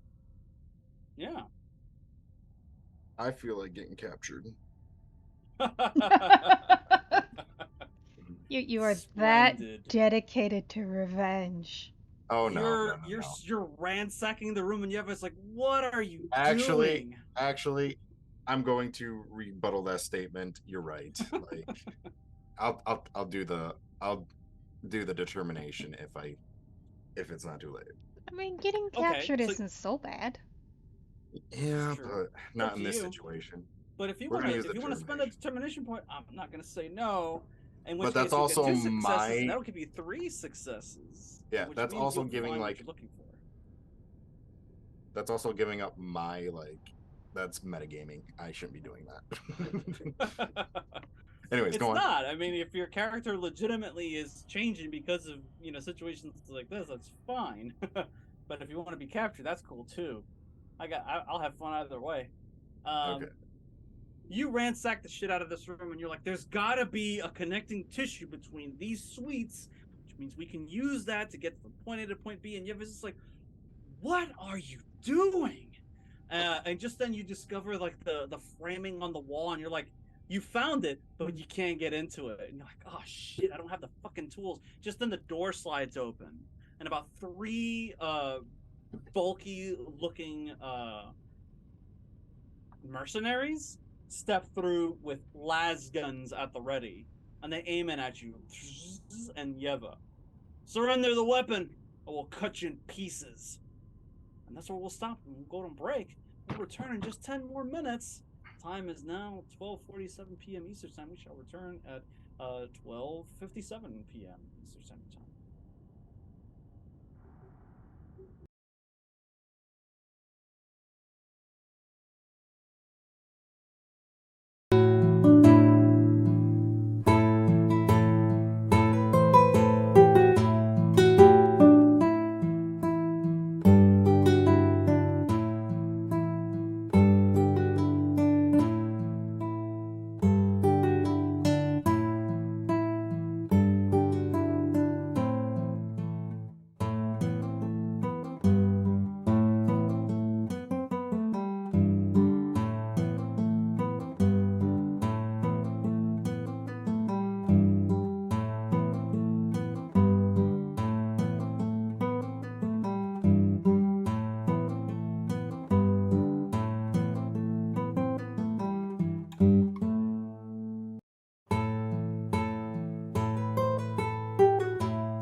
and welcome back. We have returned from our break. Where last we left off, Archibald and his countess were being taken hostage by what appears to be some very military trained pirates, when anybody can tell. Archibald, they barged into your house suite and pointing lasguns at you and Yeva, they told you to drop your weapons and surrender. Something that Yeva, considered doing, and then she looked over at you, your eyes met for a moment. And it was in that span of time that you realized that this can go one of several different ways. You can try to put up a fight against these 3 pirates in this room right now. Yeva's not a bad shot. She's a military commander after all. She can probably take out 1 or 2 of them without a problem, which leaves you to handle the 3rd, but you know that there's at least 3 more armed enemies just outside of the confines of this house suite, with many, many more not too far away in the central concourse. You could both perish right here, right now, if you make the wrong move. Do you fight back? Do you allow yourselves to be captured? What do you want to do? Ooh. We don't know what we're getting into. So it would be one thing if they didn't know that we were here, we could extravagate a plan, but that's not really possible at this moment. I don't think it's a very good idea just to be going in. Plus, we don't know if they have backup. There's so many questions to this right now. I don't think we would fight back. You give her this look in response like it's not a good idea. And she kind of relentlessly grits her teeth and slowly, drops the weapon onto the ground, assumes the position. They grab her, they pull her out, they do the same to you. Hands on your head, yoink, bring you right out. They drag you along on your knees. You see they do the same for the people across the way from you. They blast open the door when they try to hold it firm, like they just blast it through. You see the telltale blue beam coming out of a lasgun just cuts right through the lock, and through the other person on the other side.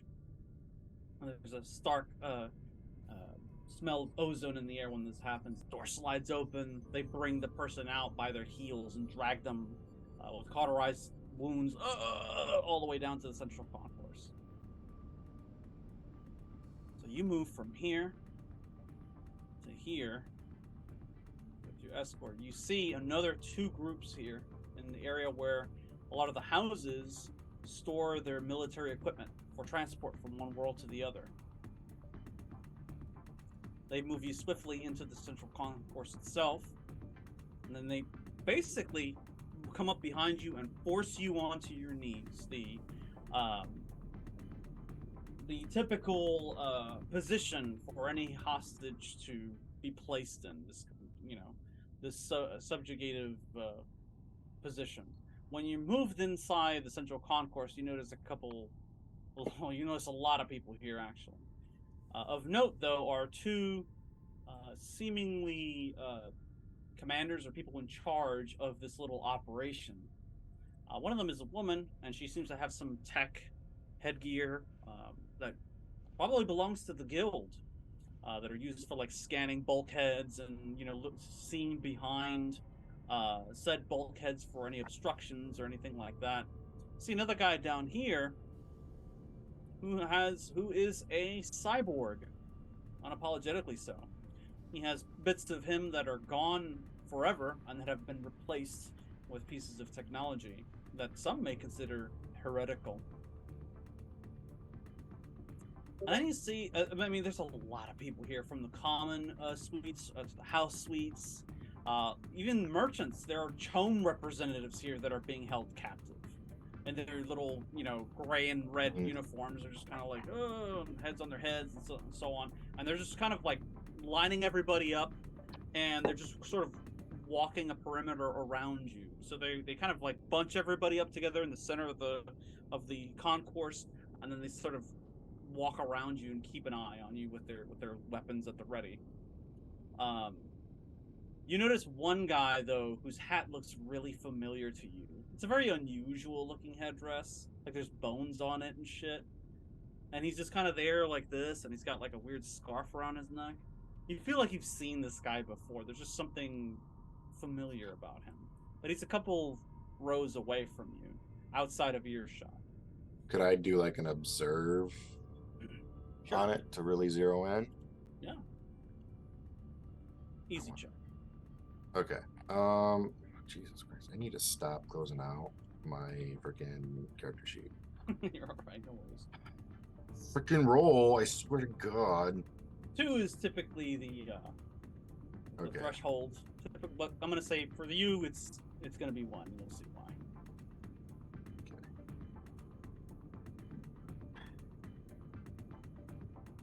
Yep, I can. This is a focus. Yes. I swear to God. Still a shit roll, but goddamn. You observe this guy for a moment, and you see him look around every once in a while, and you hear him like, you see him like gesture to some of the pirates, like, hey, and he kind of makes this gesture, and one of them comes over, it's like, can I get a drink or something? Like, come on. He kind of makes like that gesture, and you realize like, holy shit, that's Davos. Yeah, that's Davos, son of a bitch. Are you fucking kidding me? Holy fuck. And he's like, well, hey, can we get a drink over here? I mean, I'm kind of dying. I mean, I'm not literally dying, but I'm kind of dying. I need a drink. And you see the pirates just kind of look at each other, and one of them just like takes the hat off of his head and puts it on his head instead. He's like, hey, come on, that's my hat.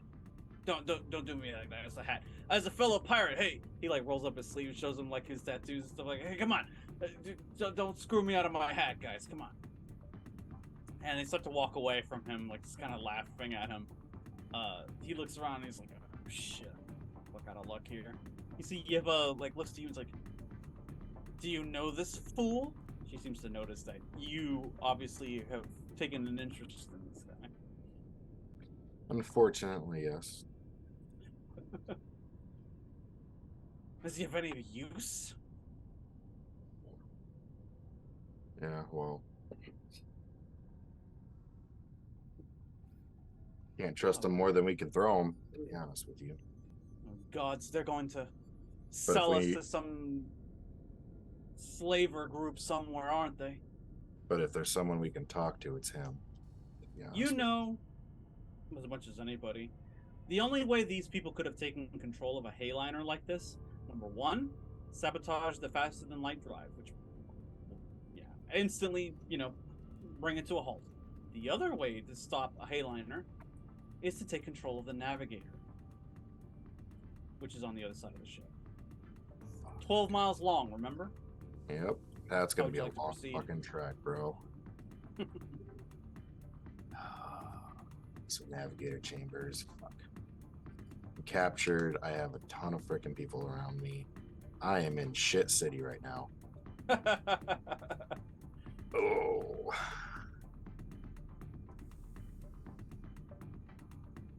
They seem to be communicating with each other electronically through their, in many cases, like their headdress or tech, and some people are actually like cyborgs, and they seem to be like communicating with other people on the other side of the ship. And you hear like, "Commander on deck!" You hear somebody say. And in walks this guy. Everybody seems to refer, he's got like an eye patch and the whole 9 yards. Battle armor of some kind. He walks up and Davos is just kind of like, oh shit, look who it is. This guy stands up and he gets on a catwalk with a group of his people, and his lieutenants are just like, they have their own cadre of people around them. He kind of addresses everybody in the concourse. We are the forgotten children, he says, and we are here to take back what is ours. He's like, you all are responsible for why we cease to exist. We have paid the price of the sins of our fathers. No longer. We have commandeered this ship and everything inside of it, and it now belongs to us. We are bound for that place that you have put us in, that outdoor prison that you love to forget its location. But the guild remembers, the navigator knows, and that is precisely where we're going. And that is where you will have to make the decision of whether to join or die. You hear one of the Chom representatives like, "Why are you doing this to us? Where are you taking us?" You've all heard where we're going. But you refuse to acknowledge that it exists, that we exist, the children of those that you've exiled. This ship and everyone inside of it is bound for Tupile. And either you will allow us to exist outside the confines of the prison that you have placed us in, or you will suffer and die there. So, little history lesson for you, Archibald. Tupile is the world or worlds that exist in the Imperium where defeated houses go for the rest of their days. It is, like they said, an outdoor prison, or series of planets or prisons, or whatever you want to call it. And basically, this is what happens to those who break the convention, the great conventions, the rules of the Imperium. Anyone who uses atomics against people, or defeat houses that have been defeated through Canley, they're all exiled to Tupile. This is the fruits of this enforcement, it seems. These forgotten children, the progeny of the people who were originally exiled.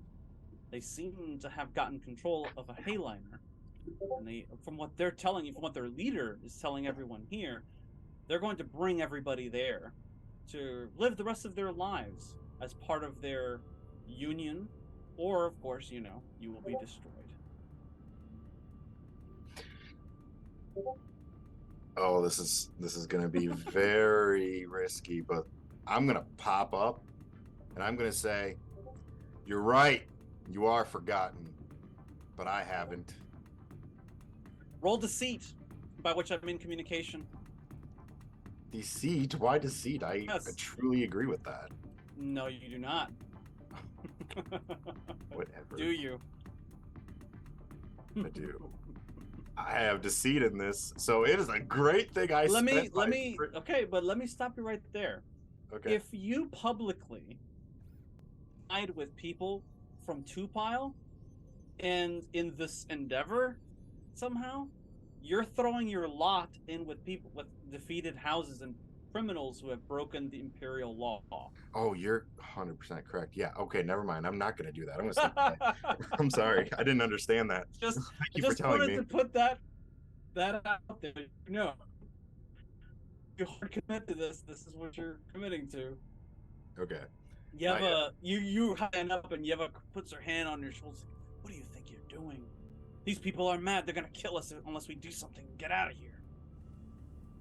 We need to flee this place. Forget all the others.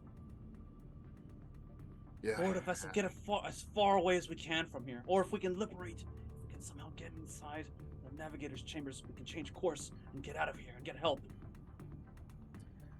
I agree, but I also see an opportunity to gain some power here. An opportunity? They're going to relieve us of our heads if we don't cooperate. They will take us to Tupile and we'll be slaves there. Is that what you want? Absolutely not. Then do this for us, she says.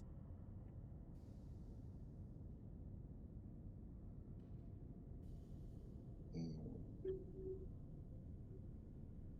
you know what must be done here? Okay.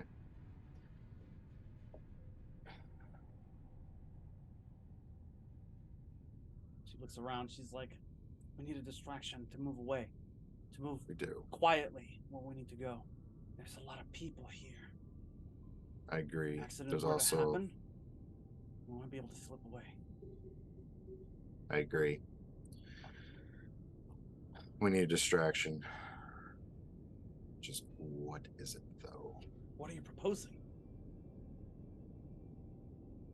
Could I do like a scan around me to see what's around me that I could use in this situation? Yeah, you can look around. I mean, there's kiosks everywhere, and like, you know, hostages galore. There's soldiers of all kinds here that are under this guy Reese. Okay. Eventually, another cyborg comes into view. Big guy, big weapons. Is there And you see any Reese way? start giving commands, and he starts leaving back out the way he came in through the merchant suites. So are these cyborgs at all like top heavy or anything like that? Many of them, yes.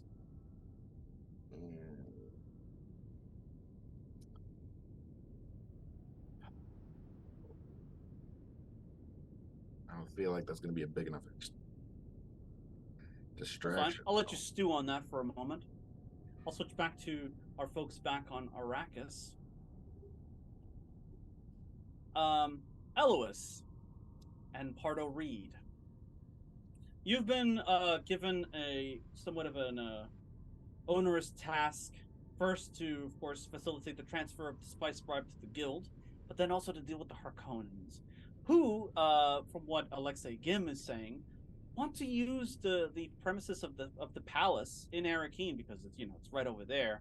They want to use the premises to conduct their investigation on the black boxes and find out who's really responsible for all those Harkonnen deaths. Marshal Reed.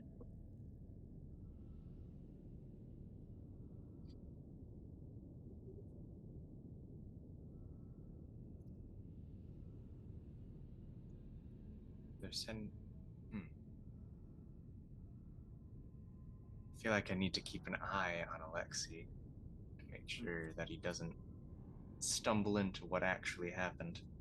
You could use Tiberius for that purpose. You already told him you wanted to shout out the Harkonnens. Obviously, Alexei doesn't have a very good opinion of you, so he likely won't allow you into the investigational areas. However, another Cheshire guard is just another Cheshire guard, and Tiberius can play that role very well.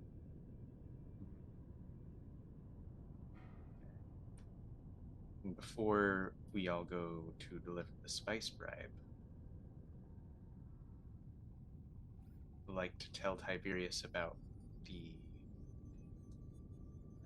poison plan currently, to let him know that a bottle of sappho juice will need to be delivered to Alexei. Do you inform Eloise of this plan?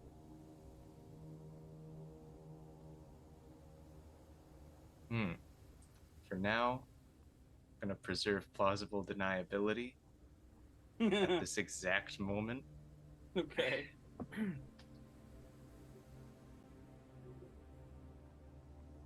Eloise. Yes. The guild transport's here. Excellent. 2 representatives exit the spice bribe. So, motion towards it. They move, pick it up, load it onto it's pretty hefty. They move it onto their transport. We'll take it from here. Miss Hina wants to see you in her office. She is annoyed. They kind of leave it at that. She'll smile. Excellent. I have very good news for her. How would you like to proceed from here? Did you want to travel to the embassy? Did you want to go back to the palace and nose around with the Harkonnens, or? Oh, she's gonna go to Hina as a very good, obedient guildswoman. She's like, I have the governor of this planet partway up my esophagus. So would you like to explain as to why? Yes. This is a story in 2 parts. Which part would you like first? The bad news, I suppose, she says, and she kind of like strikes a pose on her desk. There's I should have been more clear. There's bad news and worse news. Wonderful. See, bad news first, yes? Yes. I'm fairly certain that the House Harkonnen has used the fallen members of House Arcardus, she'll toss the medallion, to steal 3 House Cheshire ornithopters and murder guilds people and steal our spice bread. That's the bad news. The worst news is I've had a vision, and I have evidence that I'm sure that someone on the guild already knew this. Harkonnen have been moving their atomics here, but my vision has made it much worse.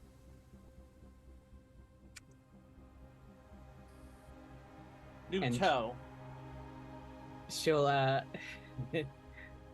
she'll describe her vision first, and then use the word stone burners, and then she's going to play the audio of Alexei saying that he's going to threaten our spice flow. They intend to ransom the entirety of planet Arrakis to hold us to their will. They'll core the planet if we don't abide by their demands. The Harkonnens Yes. attacked our people and Yes. stole the spice bread. Yes, most likely. It was House Arcardus that did the killing, but I believe, given the attitude of their Mentat, Attitude does not equal evidence. What evidence do you have to provide, Miss Cheshire? I told you I have the pin regard from one of the bodies by my agent herself of the ornithopters that were Cheshire ornithopters carrying the spice bread. The Harkonnens are using a defeated house and their Seems so. operatives to steal our spice. I feel like the spice bread is small potatoes to coring the planet with a stone burner. It's a lot more than you think. No one is supposed to know of this. Least of all, the Harkonnens. Who knows about this? You and I. Among the Harkonnens, I mean. Oh, they know I'm aware of their atomics and their movements, but they don't know that I know about the stone burner. We're aware of the atomics that they seem to be moving around the board on Arrakis. That is not of major concern for me. Your vision, however, well, that's something for a navigator to examine, perhaps, but not I. I'm more interested in who knows about the spice bribes and at what levels. I believe an agent of House Cheshire, Tiberius, is aware, which means Pardot Reed is aware, which means the Duchess is aware. She's like, My agent Amir, of course, is the one who discovered it. There were also 3 Fremen, whose names I did not catch, who assisted. And the Harkonnens? Who knows about the spice bribe? Believe I've only alluded to it to Alistair. Refresh my memory, I'm blanking on the name. One of them. Alexei? Alexei, sorry, that's Oh. it. Okay, I knew it was an Alexei. AL, thank you. The Mentat knows about the spice bribe. Yes, vaguely. I did not give specifics. Now that technically is a lie. Are you lying to your supervisor right now? What? Eric, would I lie to my supervisor? Please roll communication and deceit. I know you're very good at this. Yes, I will be using duty. He does not like these, so I'm spending some threat and rolling 3 dice. I would like to use some of our momentum. How much momentum do we have? You have like 4. Enough. Yeah, we've Okay. got 4. Holy fuck. Jesus. Damn. I was gonna ask for 3. It feels dishonest to ask for less after seeing the roll. Well, no, Oh. because I'm supposed to roll first and set Okay. the precedent, right? So I will take 1 momentum then, because I was very intending. good. Yeah. Very Please wise. don't take them all. I'm gonna need it. Yeah, no, it's fine. Yeah, I'm only taking the 1, and I have a feeling we're gonna get some back right now. Mhm. Yeah. If Yeah. Oh yeah. Yeah. yeah, got it. All right. So, wow. You're full. It seems. Okay. Boy, Eloise would hate to know she just helped out Archibald. Wow, the irony is so good. So yeah, you lie through your teeth to Hina, and you're just like, this Harkonnen Mentat knows about the spice bribe, and he personally took it upon himself to use these assholes from House of Carthag to steal our spice bribe from the Fremen. They know. They can't possibly know these things. How do they know? Hina's like, if he knows, then it's possible that Rabban knows. If we move against Rabban, and she just kind of like, no.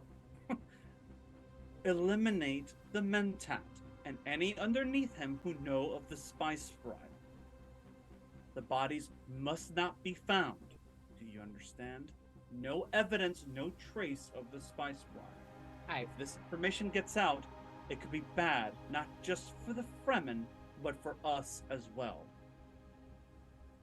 Speaking of the Fremen, perhaps I could use them in this endeavor. And I assume I'll have the Fremen? Yes. At your own cost. Those three that worked with the mirror have proved themselves skilled, apparently. They are not guild sanctioned. Well, assassins. if you're offering me the full resources of the guild, I won't worry about the Fremen then. I thought you were offering the full resources of your just me. Bodyguard. Yes. Very well. This makes sure that when this Mentat and his minions are eliminated, it sends a very clear message to anyone above the hierarchy, including Rabban. No one does this to the guild. Go. Understood.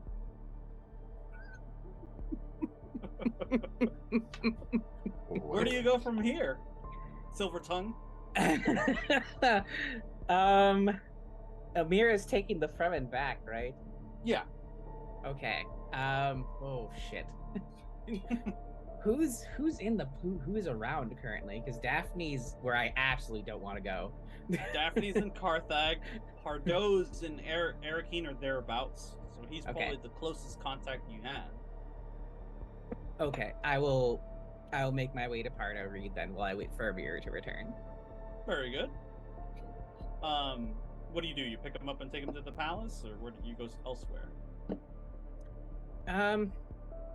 We'll have a little ride to the palace where we can discuss, and so yeah, we'll go right to the palace since that's where the Harkonnen are going anyway, right? Sure. Lovely. Pardot, you're picked up by a lavish. First, the guild transport comes down. Eloise exits, in a very luxurious ground car comes out after you're transported onto the spaceport in Arakeen. They meet the ground car meets you there, and they take you out onto the streets, past the marketplace, and towards the residency. You're sitting in the back of this very spacious ground car. Feel free to jibber jabber. All right. I'm going to make small talk. Is it just us back here, or are there other guild people? No, the other guild people on the other side of the wall driving. Okay, never mind. I won't need to use masterful innuendo though. So that's fine. Marshal Reed, pleasure. I hope you enjoy the comforts of the guild. After the day I've had, it's certainly pleasant. Well, I have good news. I'm to make an example of these Harkonnens and their Mentat. I see. I was hoping. Oh, sorry. Go ahead. I'll be pleased to know that I may very well be disposing of this Mentat in the next couple of days. I was not given a firm timeline, just that a clear message needs to be sent. And I'm sure you don't want blood on House Cheshire hands, but in this case, it won't look like you had anything to do with it.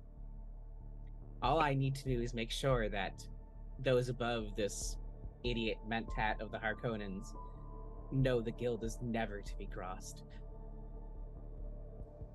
Can I trust on House Cheshire's help in this endeavor? Certainly. Excellent. Now, is this the only business you wish to discuss, or is there other business we should be discussing?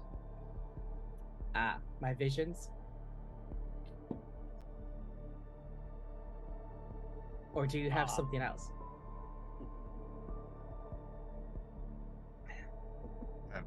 Your visions. Right. Go on. Yes, it's been a few days removed, but I had a series of disturbing visions. Please, text file, where did I put you? Eloise runs through her mind palace this time. Yes. I mean, I'll start with the one that literally just happened. A heighliner going to a barren world. An awful, terrible world. Crashing into it and destroying the planet. If I remember correctly, the planet was fine, but everyone aboard was killed. Was that what it was? Yeah. Okay. Well, when a heighliner slams into a planet, if it's coming out of or if it's still in its flight, that world is gone. There's nothing left on it. So everybody dies. Like a world-ending event.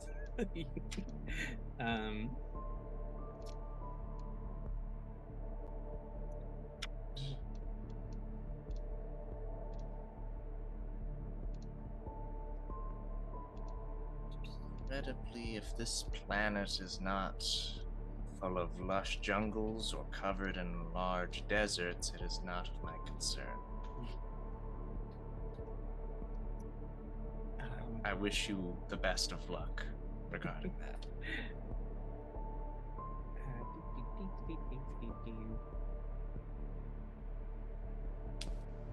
I'm using Rachel's recap now because I can't find my notes. Oh, are you looking for the visions? Yes, the visions. 1 second, I got you. Awesome, thank you. Visions. That's a long list. Hold on a second. I'll drop them Yeah, off into the chat for you. Excellent, excellent. So you have arrived at the residential palace. The Harkonnens are inside of what is typically Dr. Sloane's area within the palace to conduct his work. They're currently looking over the black boxes.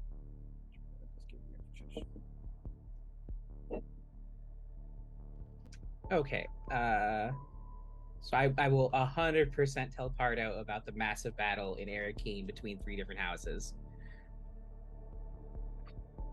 Very good.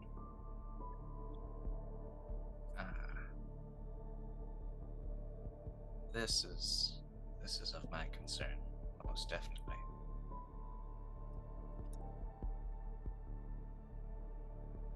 You're wondering when it says perceived for my own notes, it's like what you're perceiving, and then there's the actual, like what you actually see. You succeed to glimpse the and understand what's going on with the visions.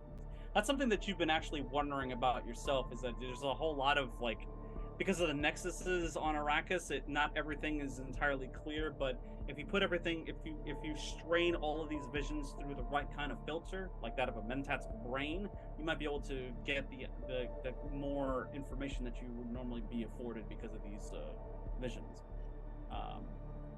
You've arrived at the residency, and Alexei Gim is hard at work when it comes to examining these black boxes. This little, as you're entering into the residency, though, there is a little girl in a black Abba cloak, holding what seems to be a small vial full of this reddish liquid. She presses it into your palm, Pardot Reed. The sappho juice is ready.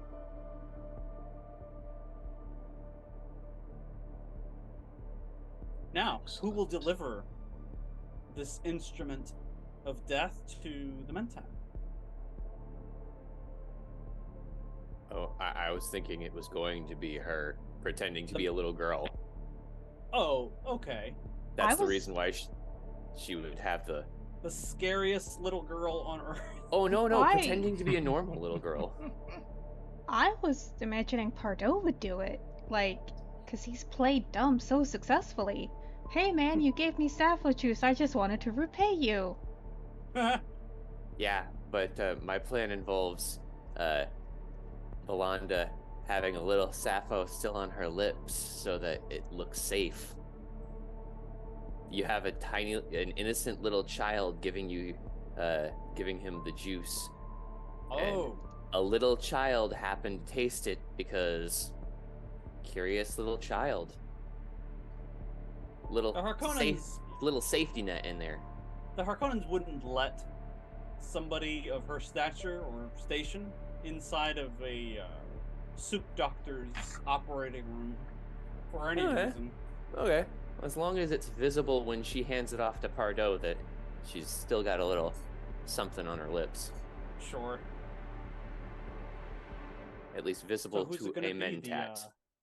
Is it the mentat that Alexei Gim despises, or the guild member that Alexei Gim despises? It will undoubtedly have to be me. All right. You see, the little girl presses this thing into your hands, Marshall Reed. Do you proceed directly to the soup doctor's office? As Pardot is walking there, he's running the calculations. Every encounter through his mind, using the talent Verify. I'd like to spend a momentum. Yes, Sure. we have and I can ask a true or false question without making a skill test or anything, just a simple skilled true or false question. Sure. Does Alexei suspect I may not have his best interests at heart?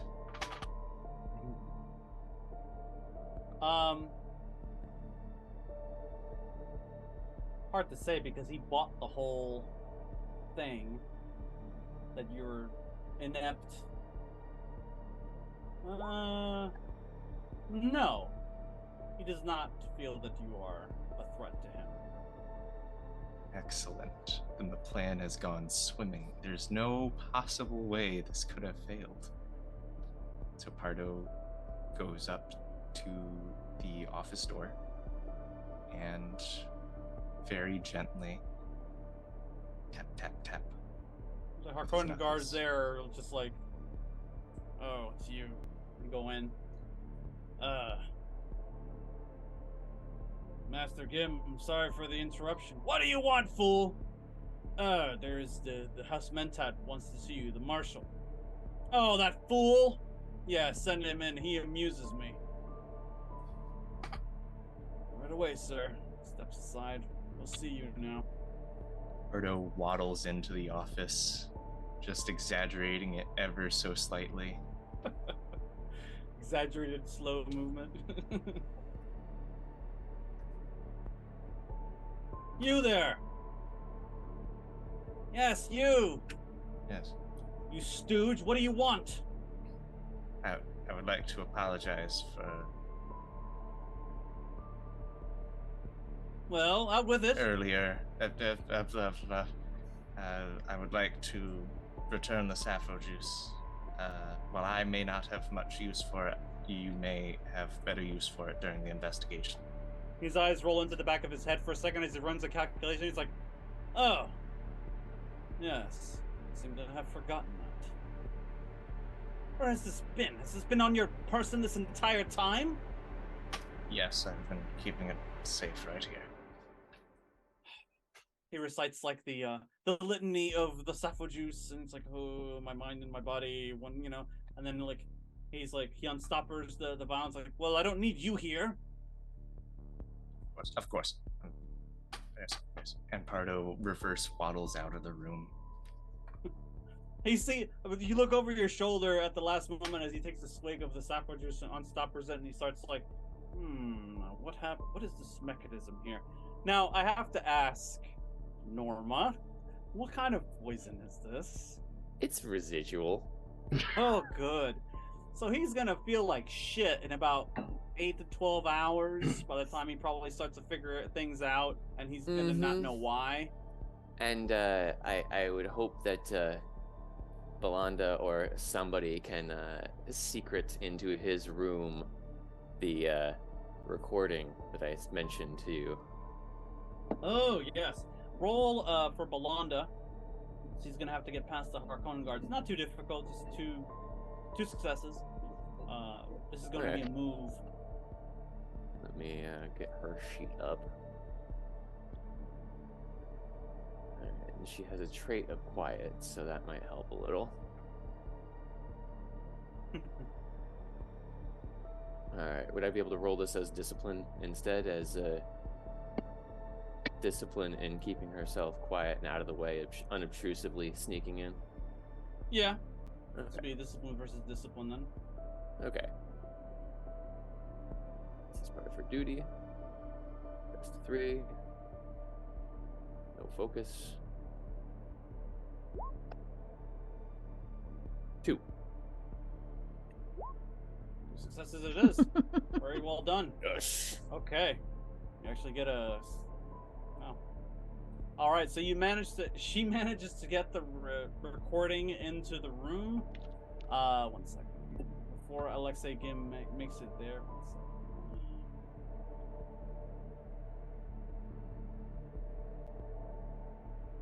Remind me again this recording.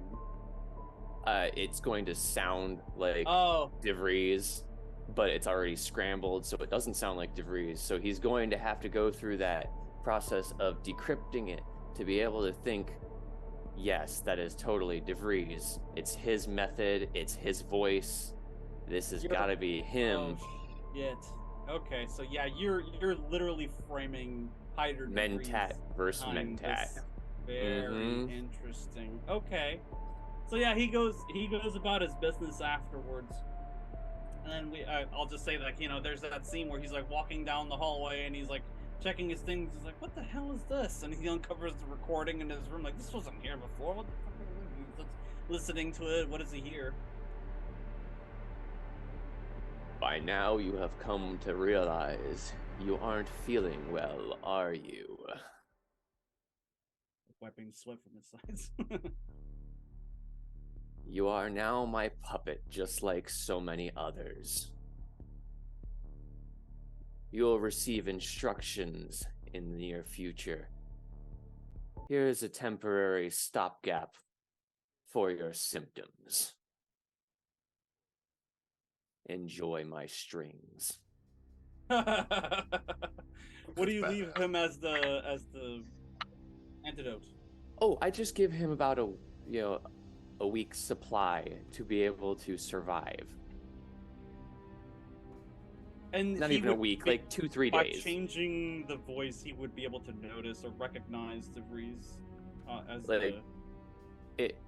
the modulation is there, so he'd actually have to use a computer or calculate himself what it would sound like without the distortion.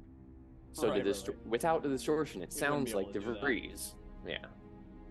That's a 3 threat for me. Whee! Okay. Now you're playing with the big leagues. Oh boy. You're framing Piter De Vries. Holy shit. Alright. And down goes the Harkonnen Mentat. Wow. Well done. I'm going to shift the scene over to Zoshir and Amira and the rest of the gang as they depart the siege. Once they've been healed up, or the very next day, once you've been healed back up, Purdy and Nayla find you. They're like, the Outframe, Amira, she's ready to leave. Are we to leave with her? I am. I will leave it up to you as to whether or not you feel that you should go.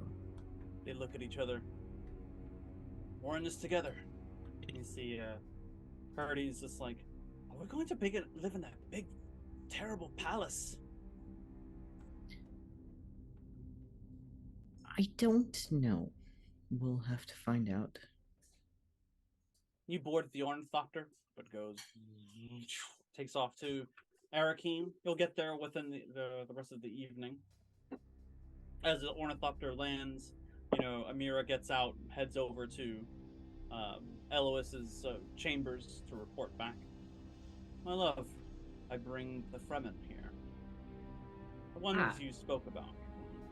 Agahar. See. They are with us against the Harkonnens. Oh, that's good. I've just gotten authorizations to kill them all.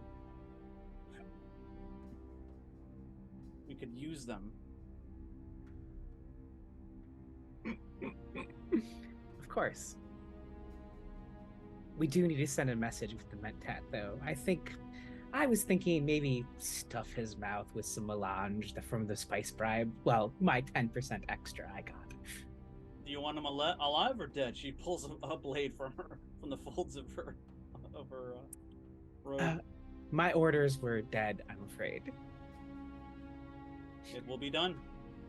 We need to send a message that the guild will not be crossed. She says nothing else. She turns around and leaves. The three of you, she left waiting in like one of the nearby parlors. She goes to collect you. I have a Harkonnen I would like you to kill.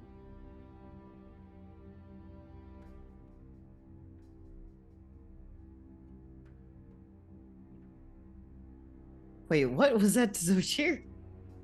Yeah. She brings you into this room. She says, wait here. Goes to see Eloise. Comes back and says, guess what? Remember those Harkonnens that took the water of your people? I have one of them here in the palace. I've been given instructions to eliminate him.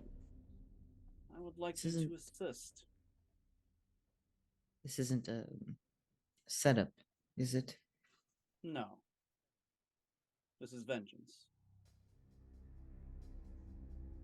Concept I'm sure the Fremen are very familiar with. We are. Good. Follow me. She goes to the one side of the palace.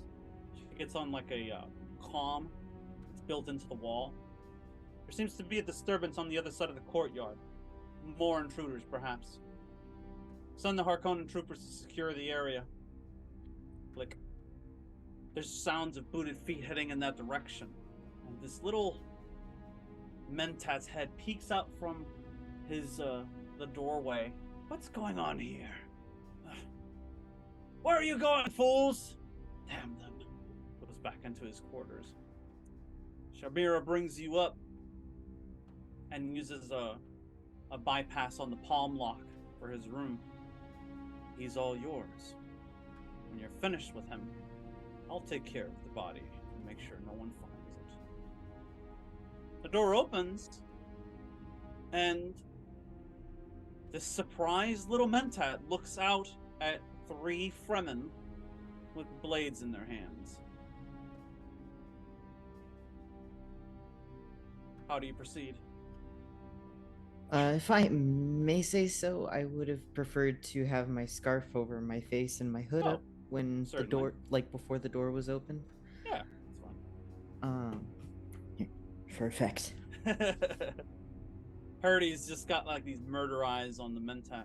Harkonnen scum. We killed our people, and now we return the favor. What is this? Get a...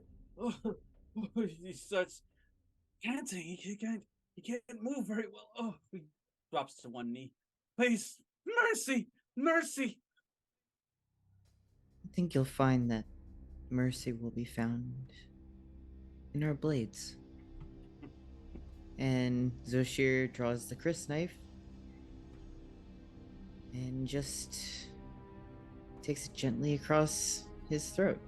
Oh, Purdy, moves in and gives it her own. Nayla stands behind him and just like Emperor Caesar's his ass, just like right in the back, over and over again, and the door shuts closed. Switching over to the Duchess in Carthag. You spent quite some time with the other houses here in the palace, going over the different possibilities that could ensue in this worm hunt that Raban wants. But a lot of them are gathering together and discussing things in private, and they invite you to come along as well. Yeah, Daphne will go. Marwyn Stib, the retainer for House Roundnet, says, God will sort all of this nasty business up. I believe whatever happens, we should stay the course with the Harkonnens. Nadka Zot, who belongs to the House Bliss, who you met earlier, he says, no. The Harkonnens are at their lowest point in the Landsraad right now. Following them off of a cliff is political suicide with this worm hunt nonsense. A representative for House Who was Halden. saying that? I'm sorry? Oh, Nadka Zot, the man that you met earlier. For House Gliss, the political house. He's just like, no, they're at their lowest in the Landsraad. If we follow them on this, it's political suicide. Tala Human of House Halden speaks up. It's dangerous for us to participate, and it's dangerous for us if we don't. We might as well comply with the governor. After all, we better our chances collectively if we band together with the Harkonnens than if we don't. Nuri Randama, the one that you saved from House Chol, speaks up close to last. I think it wiser not to cooperate with the Harkonnens any longer and go our own way. Raban almost killed me at a dinner banquet because of rumors. Imagine what he will do to us if we fail. Nadka says he wouldn't dare. But then the religious house retainer Marwyn says, hold fast, brothers and sisters. Faith will see us through this. In God's own time. How do you respond? I very much agree that God or destiny has given us a tremendous opportunity. The Harkonnen clearly want something from all of us. I suppose the question is, what do we want from the Harkonnen? What do we want from this expedition? Spice, one of them says. Agency, another one posits. Opportunities? On Arrakis? I don't know about this, she said. One of them says. We should reconvene in the morning and talk about it over breakfast, perhaps? I cannot help but feel as though we have all been called to a stage, and our performances will all be evaluated very, very carefully. And I'm trying to communicate the same thing I did before. Like, it's not about the worm hunt, it's about what Raban is going to learn by watching what we do and how we do it. Yeah. It's like, well, we shall discuss this more in the morning, I suppose. They retreat back to their chambers within the palace. You're, of course, invited to stay at the Harkonnen Palace in Carthag, unless you want to spend a couple hours flying back to Arakeen this evening. No, I'm going to stay on the ground here. Okay. Norma, did you share any of your information that you gleaned with the Duchess? Indeed. Norma tells you that she overheard some of the servants talking about a Fremen captive in the bowels of the Harkonnen Citadel. That there's some sort of a spy or captive down there. Do we feel like getting lost in all of this confusing architecture? Indeed, it is a strange place. Who knows where we might end up? Let's take a walk. You attempt to get lost in the Harkonnen Palace? We're getting lost. I'm not sure of my footing around here.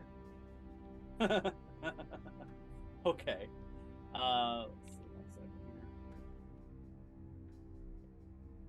If I have the opportunity, in the midst of this, after we get away from the hustle and bustle, slipping away from the Bene Gesserit robes and something a little more inconspicuous underneath. Oh, okay. So you're not a Reverend Mother running around If the palace. we're getting lost in the palace, a Reverend Mother would not get lost. Okay, fair enough. So you're getting lost, and just seeing what's down here. If we happen upon like a laundry area, maybe slip on some vestments that are more appropriate of servants that are showing Our Lady around. You notice as you're making your way down towards the lower levels of the palace, there are like security checkpoints with I forget the name of the term right now, but they're basically like shielded doorways. Like, you know how you can have a shield on and like nothing gets past it? Imagine the threshold of a doorway, but it's shielded. And the only way to get through it is to actually have a specific code that corresponds with the frequency that is being put out by that force field. Otherwise, you're just going to get repelled.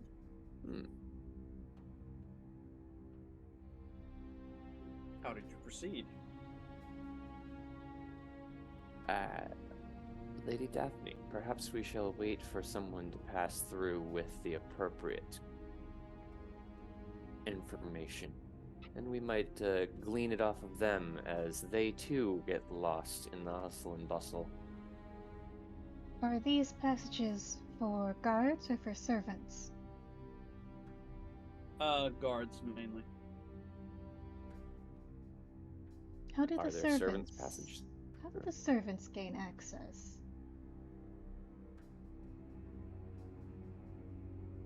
Indeed.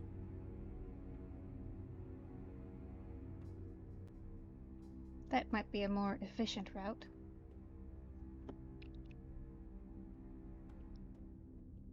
Is the idea here to try to recruit somebody? Yes, to try and find a Fremen servant. Be like, hey, can we get to the dungeons? For that, you're gonna you can both you can assist one of you can assist the other. That would be a communication check, and a pretty good one too. I'm gonna say 3. I'm gonna say 3 on that one for communication. All right, my communicate. 4 because this is. I'm gonna say 4 actually because this is you're actually trying to get to the depths of the Harkonnen dungeons, specifically to see like the Fremen spy they keep down there. Would espionage help in this? And if this gets found out, like they're dead, like they're gone. So if they would have to trust you implicitly. So yeah, go ahead and roll communication. You want to hit a 4 or higher. Would a focus with espionage and discipline help? Yes, absolutely.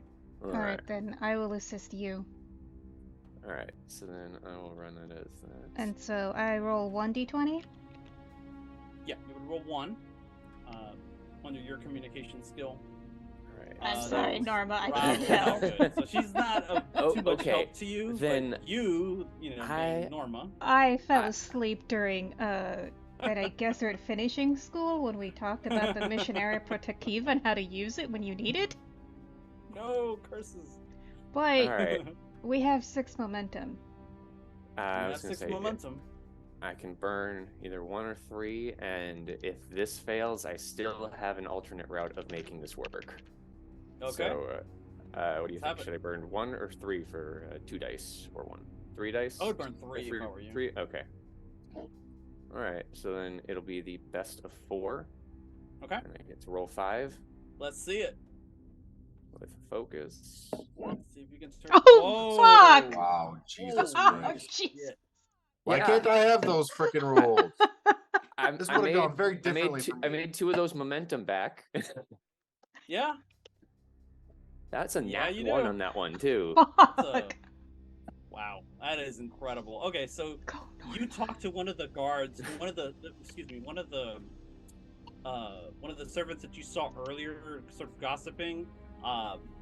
They all have noticeable wounds on them that are still healing, bruises, limps, and so on. You recognize it, and you're just like, listen, I know what's been done to you, and what's, how you put it however how you want to put it. I see the pain they have caused you.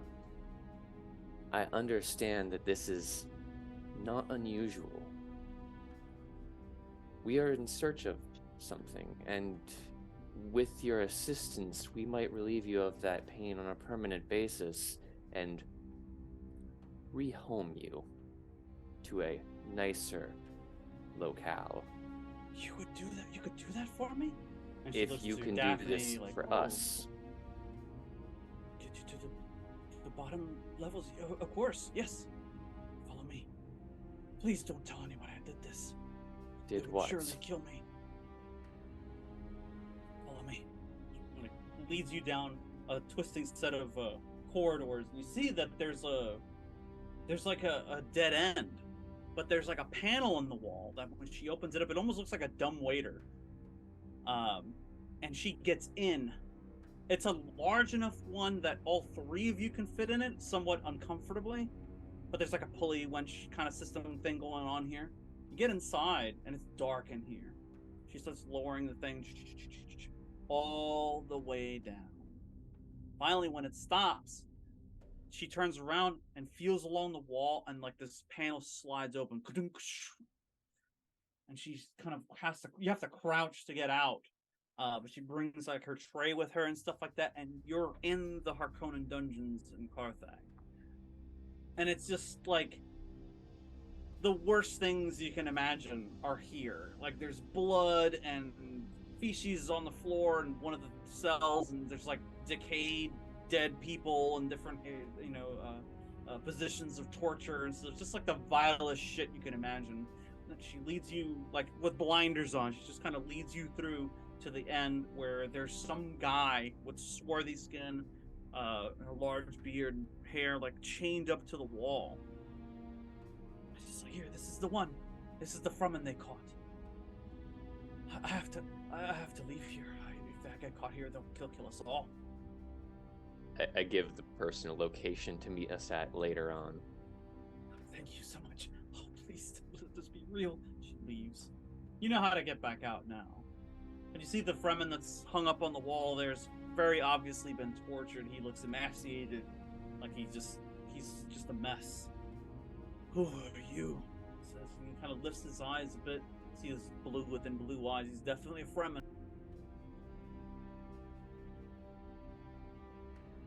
Friends. No such thing as friends. More Harkonnen torture. Kyra would not wish that of you. You say you dropped Kyra's name? Right off the bat. Who are you? Friends. Very well, friends. Can you get me out of these chains? I attempt to do that while I ask what his name is. I look for keys. You look for keys? He's like, my name is Huron. I'm the son of Naib Arar. Sich Hagatimen. Now we'll switch back over to Archibald on board the heighliner. Oh, Archibald. So, as these space pirates are taking everybody captive, you see Yeva's just like, we have to do something. Maybe your friend over there can help you, but we need to get a move on quickly. What are we going to do? So, what I'm going to do is I also want to kind of scan the crowd to see if there's maybe any people that could be useful to me in terms of like battle people, battle houses, stuff like that. Battle houses? Yeah. There's still other people from different houses here, sure. Yeah. So, what do I got to roll for that? No need to roll. You recognize, you have enough understanding and knowledge of heraldry that you recognize the other houses that are there with you. Gotcha. Minor houses, most of them. Gotcha. Okay. So what I'm gonna do is I have a neurotoxin. Ah, okay. That How do you plan to could- use this neurotoxin? of yours? So I plan on stealthily injecting into. So I want to know who's freaking out the most right now. One that's going to be the biggest distraction that I can find. The biggest So- distraction. Well, I mean, there's a bunch of cyborgs here, like watching over everybody. There's these members of these different minor houses that are being held captive. There's Davos, who loves to run his mouth. But who's closest to me currently? Of those that I just mentioned, Yep. probably Davos and the House representatives. And the House representatives. Mm-hmm.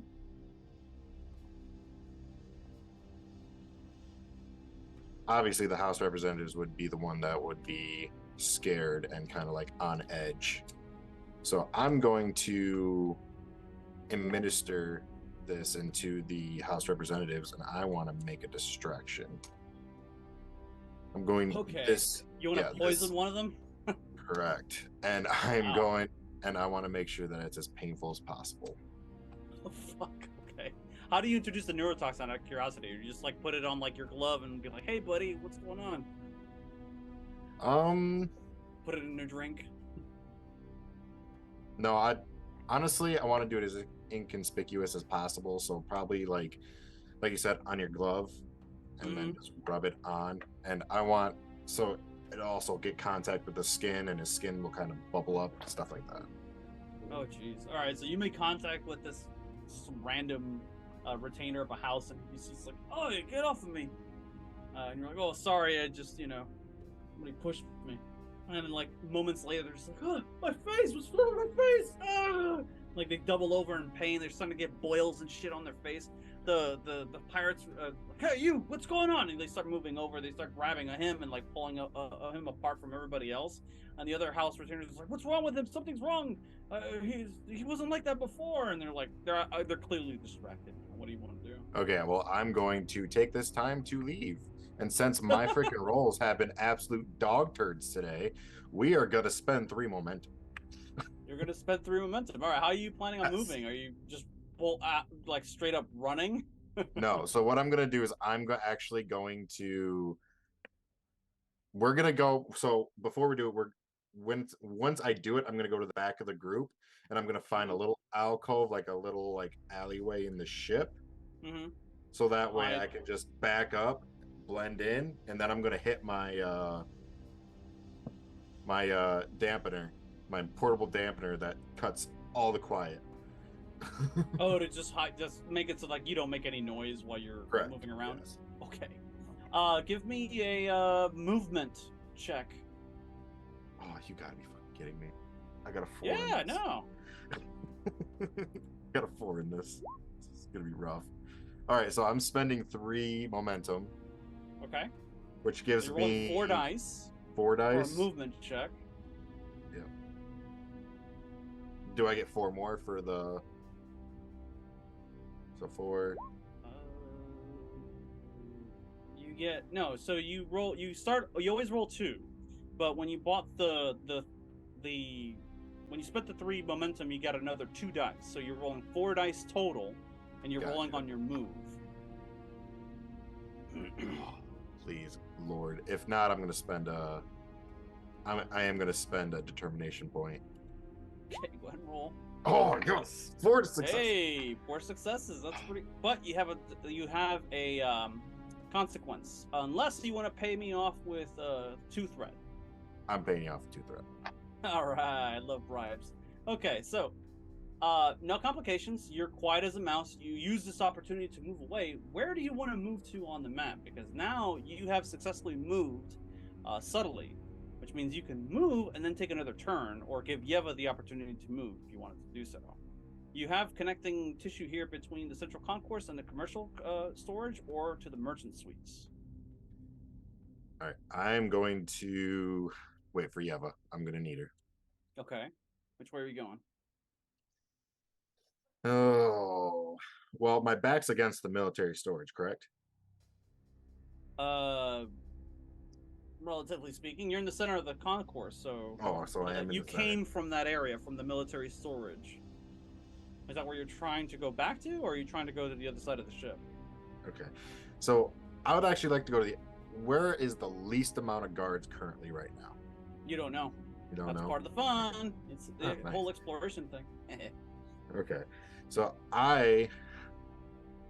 but I know there's a crap ton of guards in the military storage, obviously. Yes, because you saw them coming out of Correct. it. Yeah. So, and there's nothing connecting to the house suites. So I am going to go towards the merchant suites. Very good. Okay. You also use this opportunity to move Yeva as well. Correct. Yes. She moves with you into the suites. Once you now, the merchant suites are very much like the house suites, except like they're not as fancy. This is typically where like Chone personnel and independent merchants are housed on board the heighliner.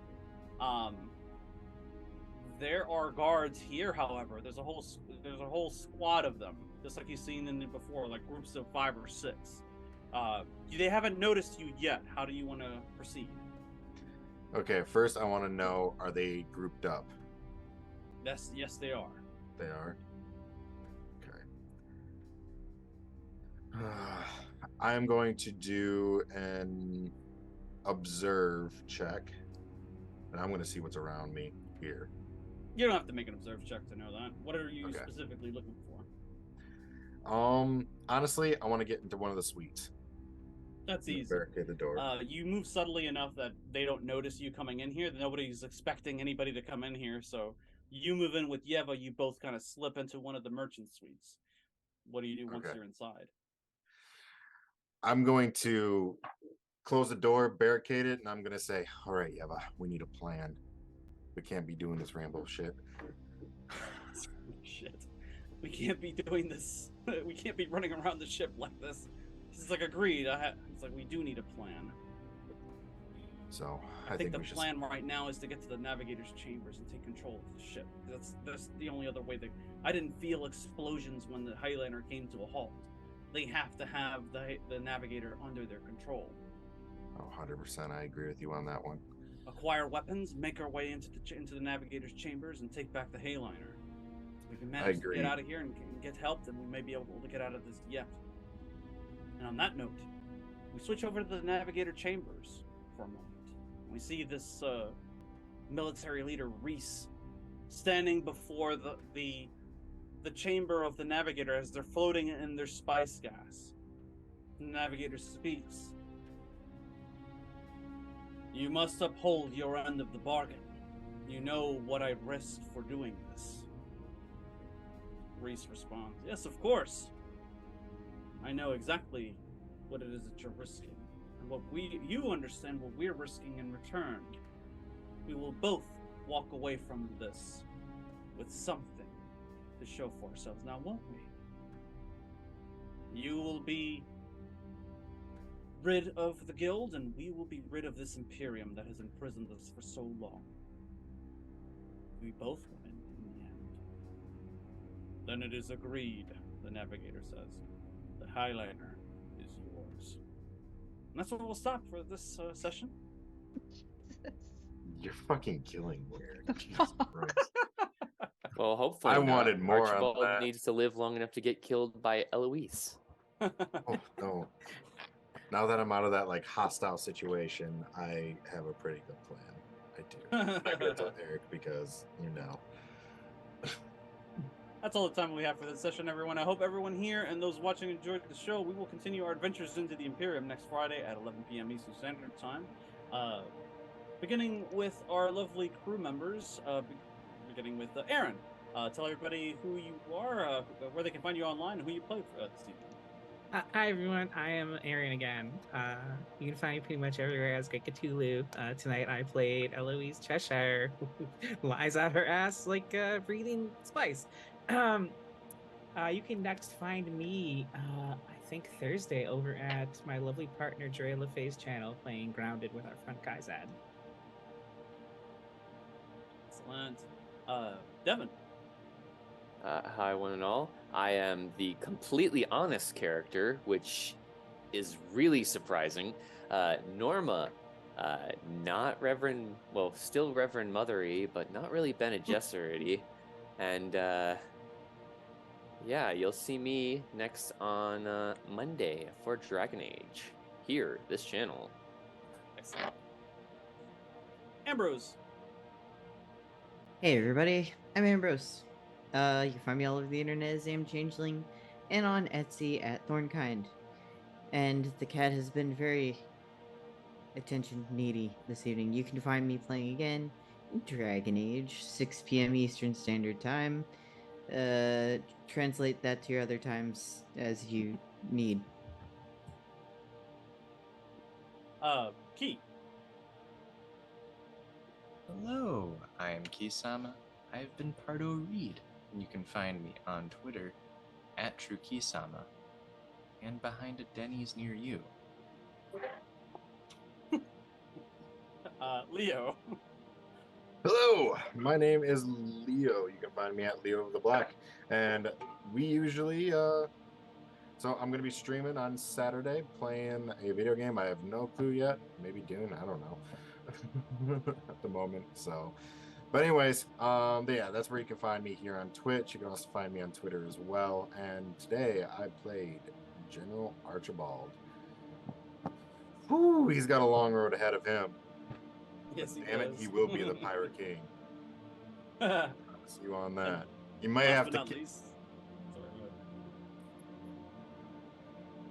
And last but not least, of course, Rachel. Hello, my name is Rachel. You can find me Stolen Fires on most of the social medias.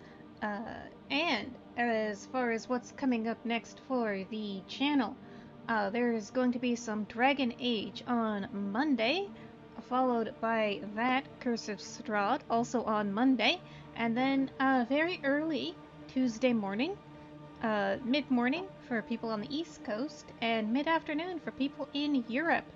We're going to be starting up a show of Evil Hat's new game, Girl by Moonlight. It's going to be a lot of fun. It's going to be Tom Moore will be storytelling, so it should be good times. And then I am streaming Dragon Age 2 on Wednesdays. Not this Wednesday because I'm going to be on Plastic Age Plays, but yeah, follow for more updates. And as always, you can also follow us on YouTube, where there are copies of all the shows that have been run, including this one. It's worth checking out. Excellent. I've been Eric at Modern Recluse Online. You can find me back here Friday night for this at 11 p.m. Eastern Standard Time. Big thanks as always to our viewers and fans for tuning in. And as always, remember, never sit with your back to the wall. Always remember your shield emitter, and be careful with whom you trust. For in the game of houses, nothing is truly as it seems. Good night, everyone.